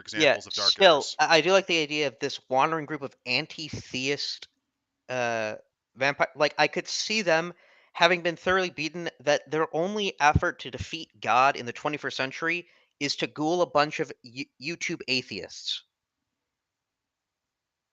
I could see it. That would explain why they still Listen, repeat the same talking points over and yeah. over again. Listen, my ghoul. This is a ritual how we're going to kill God. Stick a banana up your ass. Well, they also keep using the same rhetoric and talking points, even though it's been 20 years since the Creationist Wars. Yeah, that's an interesting era of That's what. YouTube. Oh no, that's what Atheism Plus was. It was a plot by the vampires. Yeah, maybe it was the Carthian movement trying to destroy them once and for all. Yeah, but we have also then the Third Estate, a new group, which are a lot of these Well, yeah, the neonates. faction. These are called these specifically because they get their name because of, well, the Yeah, era.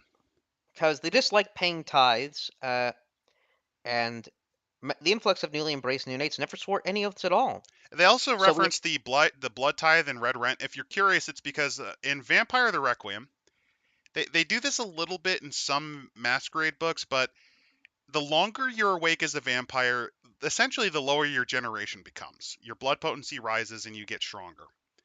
Eventually, you can't get sustenance from mortals anymore. You can only get it from vampires. So it makes sense to have a blood tithe if you're that strong. And these guys don't really feel like paying it anymore, obviously. yep. And they have their own factions. The Declinists, a violent radical faction who don't believe the moral revolutionaries have gone far enough.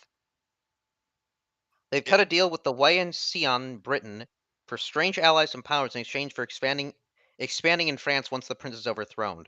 They're eager to take advantage of the many supernaturals in Paris, use them for their own ends. essentially accelerationist vampires.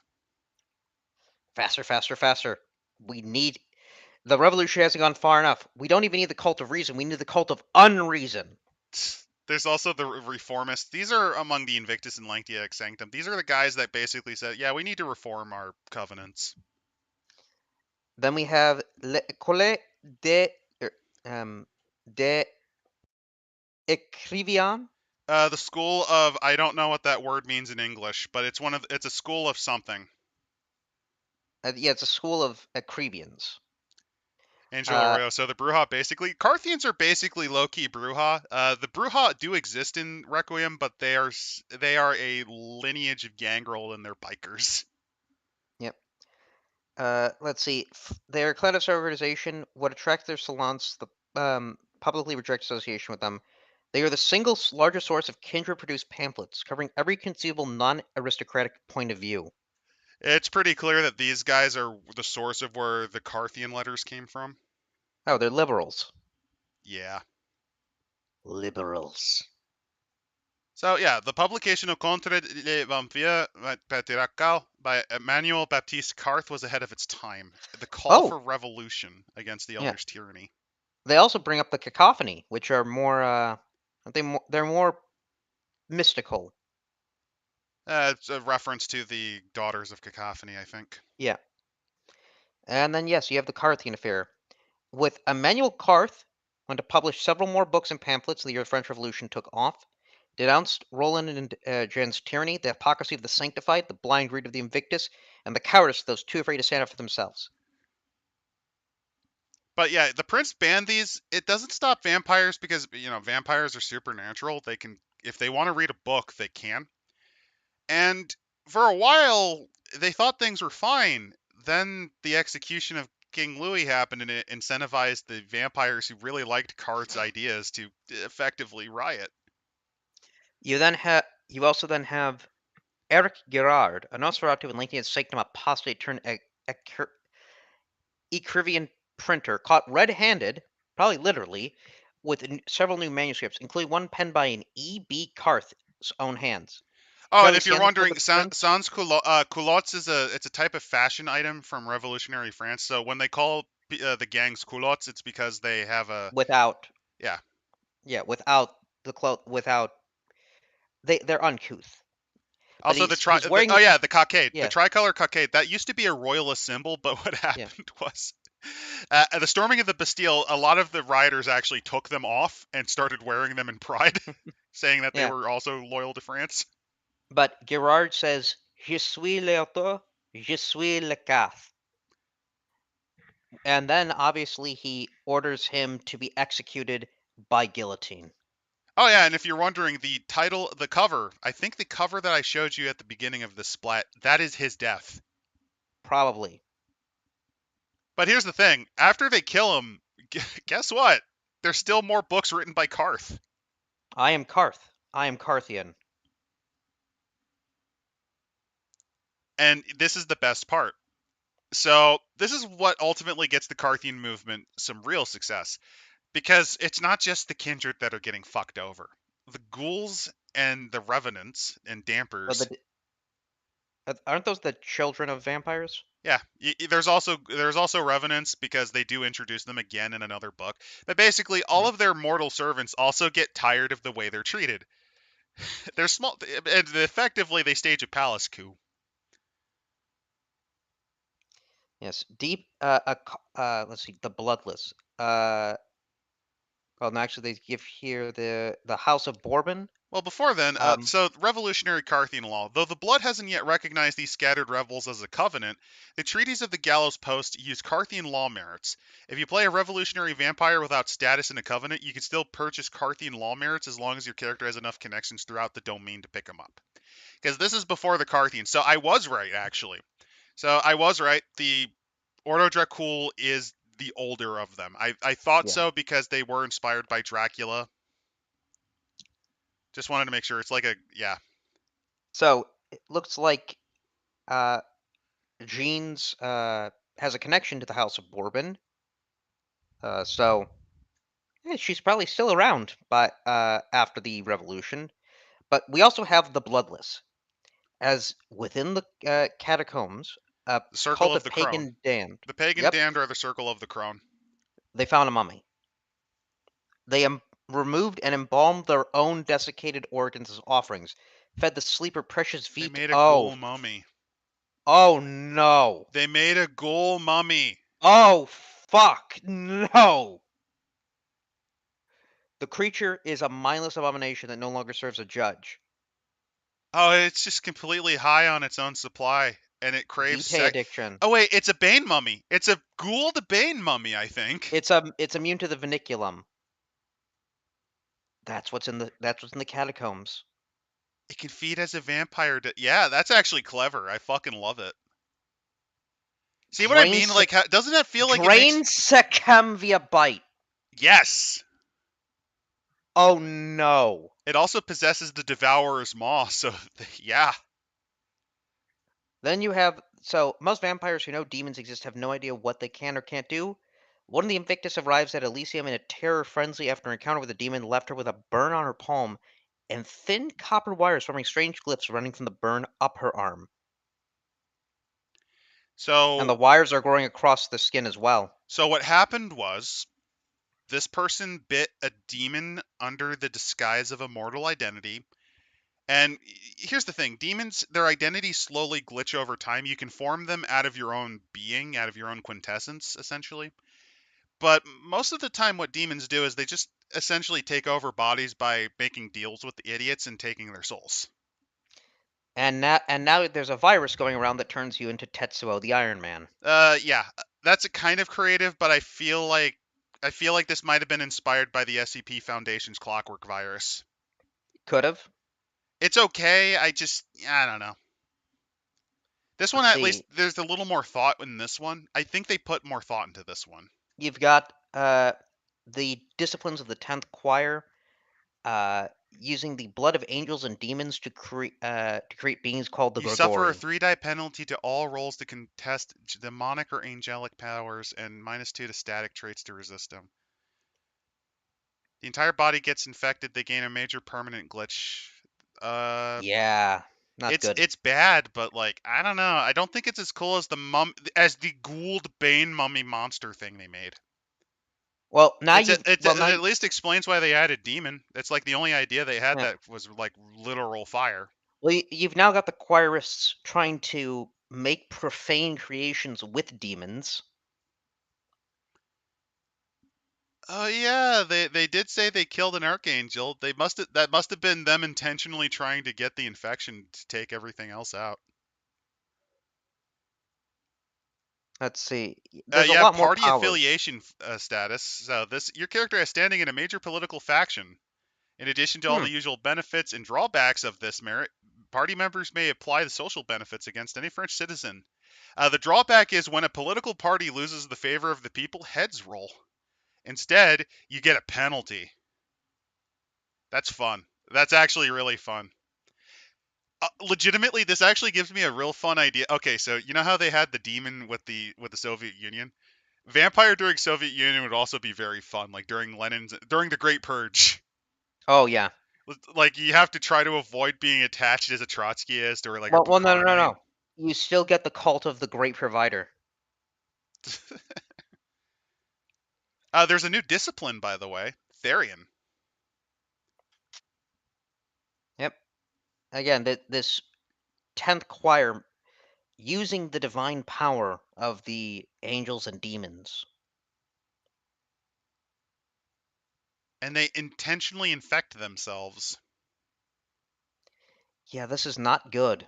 So the way it works is each dot gains one free sacrilege, and a chorus can purchase 2 or more experience each. If a sacrilege humanity is higher than the dot rating of the sacrilege, they suffer a breaking point. So you also rapidly shed humanity too. Oh. The ritual accumulates successes. If the player meets the number of successes, it immediately takes place. So you get rituals. They don't explain what the rituals are. Oh, here they are. Yeah, they appearing as a fallen angel, Demon's tongue, the morning star, curse the prof- faithful. um apotheosis transforms into a demonic force of nature, grim messenger with powers stripped from slain gods at her command. This feels like kind of almost like a corruption of the Bali, and I kind of fuck with this. Oh yeah, yeah. Profanity. I mean, the only thing I will say is that this requires a lot of successes to pull off, so it's kind of annoying, but it's still fun. I mean, you're getting the powers of a demon. I'd expect a lot of successes is Profanity until required. the next sunrise. Oh, apotheosis. Let's see what this one. You transform into a demonic force of nature. You may Uh, use you become influences a and hybrid. noumena of any of the specific Gregory upon which she fed to fuel his ritual, spending vitae in place of their usual cost. Any effect that relies on an entity's rank uses half her blood potency, rounded up. So that's pretty bullshit. If you're curious on how nasty that can get. Oh my god. Yeah, this shit ain't nothing to fuck with. You also add one to your attribute skills to your sacrilege's duration, and add their influence and noumena to their arsenal. So you get to use Now, all the glitches and shit. ooh yeah, yeah. Now, saying playing the game, you know, you obviously have your relationship with mortals, depending on obviously if you're a demon, you're probably going to be manipulating. Arisen, well, you got your cult, and obviously vampires do the vampire shit. The vampire thing, again, I think is the one that fits the best. But I do think that you could easily do all three. I just think that demon was kind of added in at the last minute. Of course, exploring the catacombs is obviously a another area of adventure because there are things down there, Yeah, like things the that man was horrifying not mummy meant to monster. know. And there are also angels and signals below the earth. Oh, they've long suspected more than bones were down there. It is adjacent to the barrier of hell. Investigation reveals Yeah. the God Machine has hijacked the massive tomb's life web for its own inscrutable purposes and uses it as a storage facility for broken and fallen angels it's recaptured and stripped down for parts. Now they also bring up, well, if you're like a demon and you've got a title, that's going to be hard to keep your cover around. No, here's the fucked up part. You know the whole, you know the soulless mummy monster thing that's down there? Because Yeah. of what it's doing down there, it has corrupted this tomb of basically, this junkyard of broken angels and demons. And they've been forcibly awakened and are in agony. Oh. It's like Return of the Living Dead, but with abomination automatons. That's actually really fucked, and I like that. So here's what I think happened. They struggled to put in the demon stuff probably because of page count, but they had ideas for what you could do with it. They just didn't know how to kind of fit in demon, cleanly. Okay, it's winning me back. It's winning me back with this a little bit because there's some really fucked ideas you Yeah. can do in the catacombs. Then we have Your Arisen encountered the High Cromlech within the Paris catacombs and infected with a disease of a world not his own. The disease must touch a mummy to pass the contagion on, causing their secum to increase by 3. There's like a contamination monster in there. a virus. It's like a mummy virus. What the fuck? This is horrifying. Angel like high torment demons. Yeah, it's pretty fucked. Also, what the Nefandi always wanted to be but never got. Yeah, it's weird, Squirrel Killer. This Like, is the now the Black mummy Diamond stuff's in state. the way, but I will say this, it's not as bad. It's just like, they had some fire ideas. It's just, I think what happened was they were struggling to try to A, fit 3, and B, they had great ideas for one, the other, but not like the first half or second half. They also tells here with storytelling of perhaps changing the timeline. Do you prevent Marat's assassination? You could. You know, Speaking of which, in a Vampire the Masquerade game I'm playing currently on Sundays, I will say that I've kind of already accidentally broken the timeline a couple times. they do bring up, well, what about changing women? You Now, know, like to give you an idea on some of the bullshit I pulled in that Sunday game, you know how Silphium went extinct? what is that? Silphium. It was an herb that was common in northern Libya. It was often used as an abortifacient as well as a season. Yeah, my Giovanni character was able to, with the power of magical bullshit, bring it back. Thanks, mage. Thanks. Also, I've translated Linear B. My character translated Linear B centuries early. And the Anarch Revolt was caused by a secondary character I just kind of occasionally play. Wow. Was So yeah, it's pretty great. They do bring up here with the, in France that you had in 1794 the National Convention will abolish slavery. Joseph Bologna, the Chevalier de Saint George, was a classical composer and favorite musicians, Oh noted yeah, there swordsman. was a strong emancipatory. Like, here's the thing: slavery was abolished by both Britain and France, and like even during the Napoleonic period, like they wanted to get rid of it.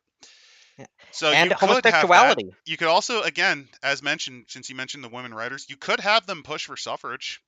Yeah. You have homosexuality quietly decriminalized in 1791.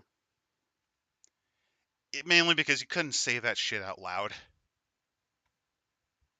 So you could if you really wanted to. This is kind of like a weasel where it's like, okay, so here's where you got the modern audience. You get your Zoomer mystery meat bad haircut lady. You know what I'm talking about. The standard meme character nowadays of like a bad product. If you want to play This that, revolution. you could Wait, play it not. this way. Yeah. This revolution wasn't designed for a woman. It will be when it fits a woman. Yeah, you could do that.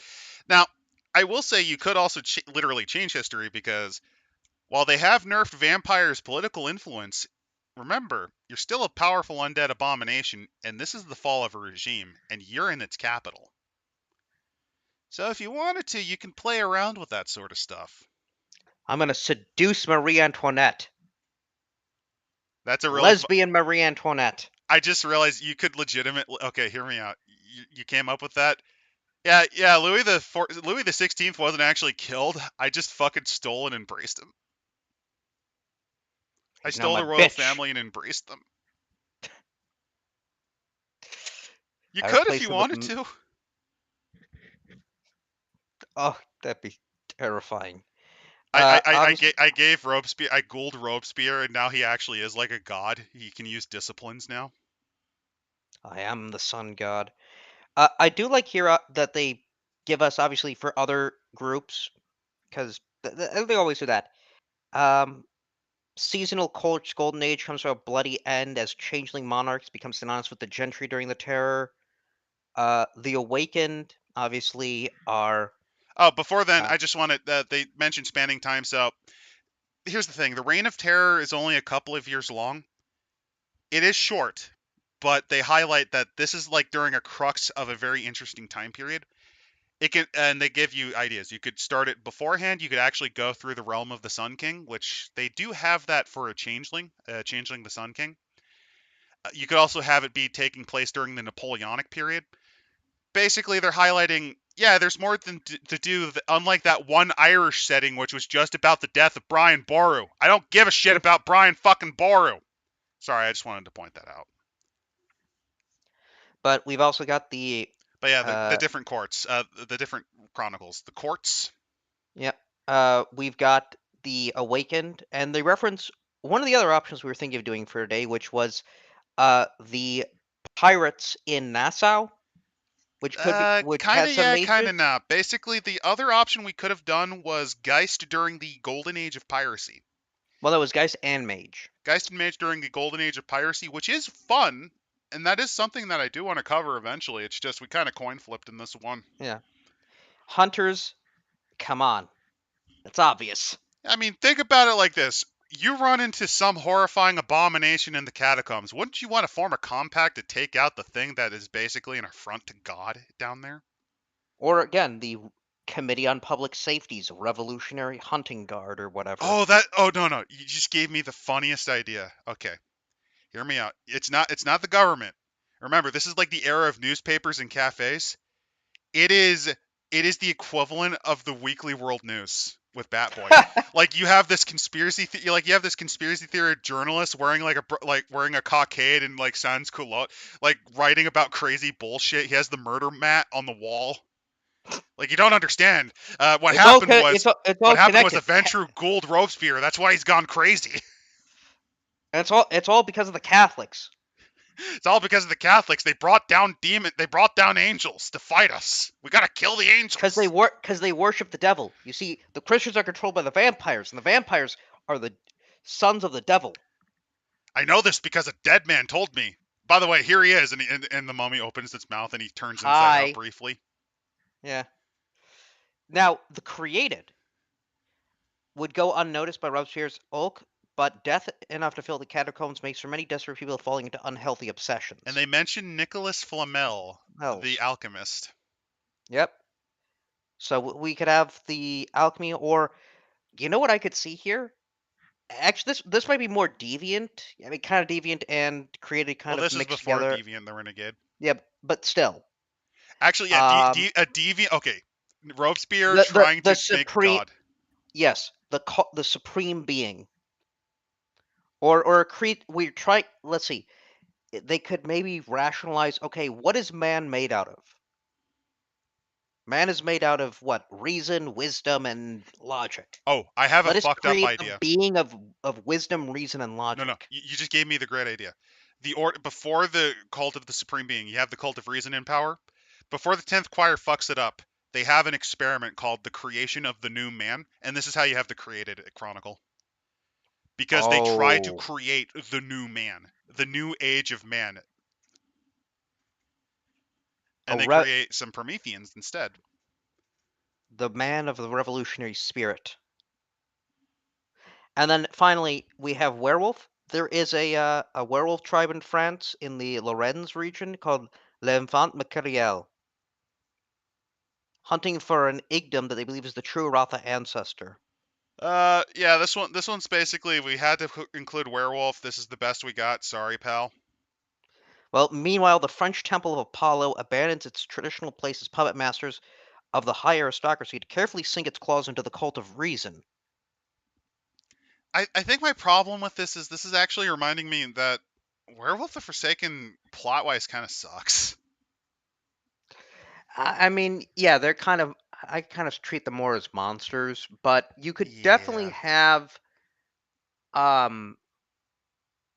definitely have the chaos of the Vendée, uh, being like the pure trying to take over in the ruins or something like that. You could do something like that. Like imagine okay, hear me out. Like This is like more fun. the pure are feeding the destruction going on in Europe.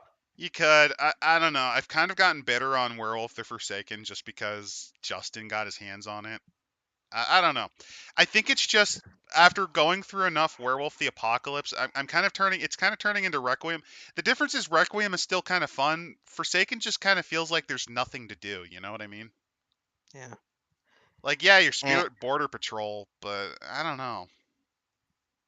Starting to kind of like I'm not burned on it completely, but it's like, and then it's like got and converted they into a do fifth. give source of inspiration. Uh, and they look more to fiction than nonfiction, although they do reference the Revolutions podcast. Yep, the Place of Greater Society Revolutions podcast, which that one's it does audio dramas as well. They give you Uh, music. This one's kind of just slapped together near the end because it's pretty clear they were running out of page space, well, they do decide to give pages to what the 10th choir is. which I think is a good idea. And I guess we end with that. The 10th choir. You fought against the church's corruption before your embrace, and the fight didn't end with your life. You didn't ask to be a vampire, and you want to make God pay for damning you. So here's the So, thing: they don't disbelieve in a higher being. They're not atheists. They're maltheists. They think that there is a higher power, but it's a contemptible being worthy only of death. and so we must kill it. Yeah. Our goal is simple. We will murder Okay. You want to join us? We're gonna be in a JRPG. We're killing God. No, you don't understand. I'm going to link in our Discord a YouTube short Grover's mad quest to kill God. That is the 10th Oh, choir in a nutshell. He yes. brought the Glock with him. Show me God! Grover screamed. God, I'm here for you, you punk ass bitch. Why we are in trouble? I don't know. The first thing is you're trying to kill a guy who you have known throughout all literature and knowledge in your culture is the creator of the fucking universe. Oh, before that, how did they come about? A young man strove to serve God. He was not perfect, but repented of his sins and became a monk. One evening, he tried to help an injured traveler. The traveler murdered and embraced him. Decades later, an angel appeared to this vampire while he prayed. He asked what to do to earn salvation from his damnation, but the angel declared he would always be an abomination. And then he killed the angel and drank his blood. So what happened And was then the he oh God no no machine fucked and with him. no. When he came to his senses and saw what he had done, he tried to share his vitae to make of the angel a servant, the first soldier in his war against God. He tried to ghoul or embrace the angel. The vampire cut open the angel's chest to find the heart beating within. He thrust the heart between his own ribs. It beat there beside his dead one, and they became one. He took the name Lucifer and set out to learn how to sire a divine child, but developed theory in his failure, and used the promise of passing it on to recruit an army that would destroy all 9 choirs of God's angels, taking their place as the 10th. They want to hijack the God machine. That's pretty fun. We will overthrow God in his heaven and demons of hell. That is fucking insane, and I love it. Yeah, you can What a see why fitting these guys basically got purged by the end. what a fitting idea for the revolution. But yeah, that's what the revolution section leaves us. I actually think it was pretty good. I would say my biggest problem is this is something that kind of happens occasionally in these books. They have a habit of they only have a certain amount of page length, right? I feel like this could have easily been its own book. Yeah, I think it really should have been its own book, personally. And the reason I think that is specifically because the demon stuff is the weakest section until you get to the back half. Then it really starts getting fire because of how it interacts with the vampires. it just seems misplaced. It starts no, it starts feeling misplaced, but then you think about it, especially when you get the 10th choir. Like the 10th choir And is a now plot it point. fits. And the mummy's kind of I, the opposite. The front half makes more sense. Like it felt like they were going to write a mummy section first. yeah. And then Well, what I happened like was they struggled to come up with like what are some big issues that the mummies would have to deal with. I like this from also. Uh, well, think of it this way: if life is suffering, then God is the ultimate sadist. So what's more revolutionary than killing God? Well, I mean, that's why the Book of Job exists. It's specifically to Yeah. highlight that evil does exist because you need to understand that to understand what good is. Because again, it's all choices. Like it's hard to make the choice to always be righteous, but that's still a thing. Yeah? You have the Also, capacity. yeah, remember that kind of the whole free will thing. Uh, Adam and Eve ate the apple. They didn't have to They listen chose. to the snake. Yeah, they didn't have to, but In they fact, chose by to. even think actually that's where Demon the Descent kind of falls in there. Because they could have just chosen not to listen at all. But they actually because they made the choice to eat the fruit of knowledge, that meant they kind of already had that choice, if you think about it. Yeah, I mean, if God got interrupted, then well, kind The, of failed what I'm from the trying to whole say is thing of I don't trying to, think the fruit gave them the knowledge. They yeah, already had it. trying to make something in his own image. You know, what's the difference then between man and every other animal if they can't make the decision to go against God? And because of that, there's also the factor that you kind of have to eventually you do have to run into strife. Like that's a thing a human condition kind of prefers. Fallen world, blah blah blah. Like that's the biblical explanation, but there's also just the matter that evil does have to exist because you need a negative for the positive. Basically, light always casts a shadow. And I mean, evil can be as simple as you stub a toe and you feel discomfort. Yeah. You know, Also, also, what is more revolutionary than killing God? that I feel like that's a statement that was uttered in the '60s by some stoned out hippie. It sounds like something the Beatles would have said off script. Like if they had a hot mic moment, that sounds like something John Lennon would have said. No, I'm thinking someone at Haight Ashbury was saying that.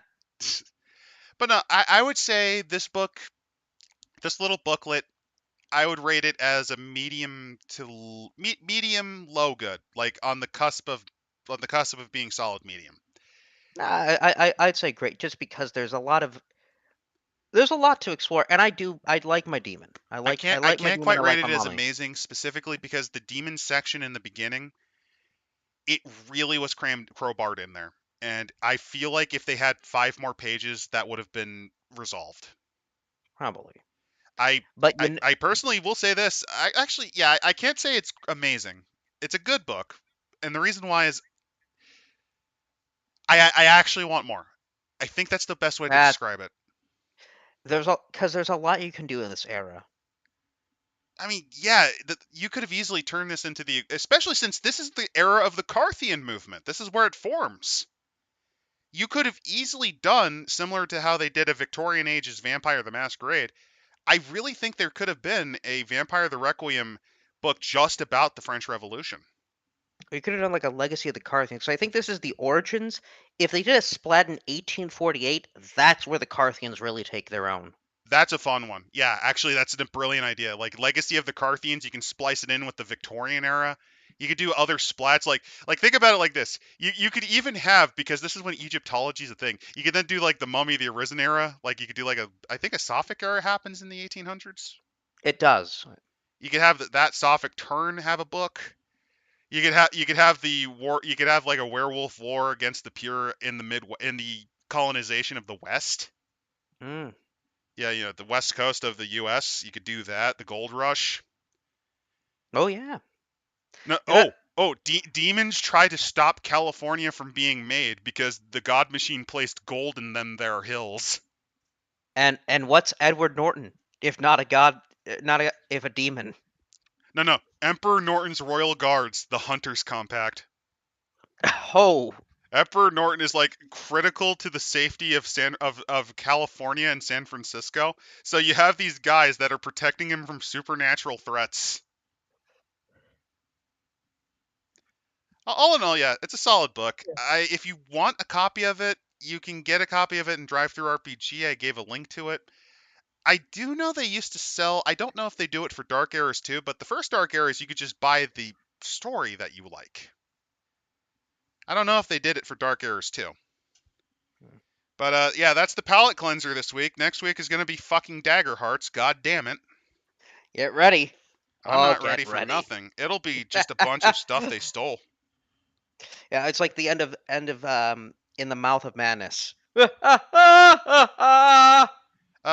best way I would actually say it is, I feel like I feel like at the end of Return of the Living Dead, where I'm about to get nuked, and you know that it's just going to spread the gas virus to the rest of the county so that the other zombies rise up. Other zombies being shit critical role inspired fate system bullshit. Theater? Instead of brains, they're just going. Well, is this like Critical Role? Critical role. The pain of playing RPGs without the phone. We watch Matt Mercer and the pain goes away. Oh, that's yeah. Enjoy the pain, everyone.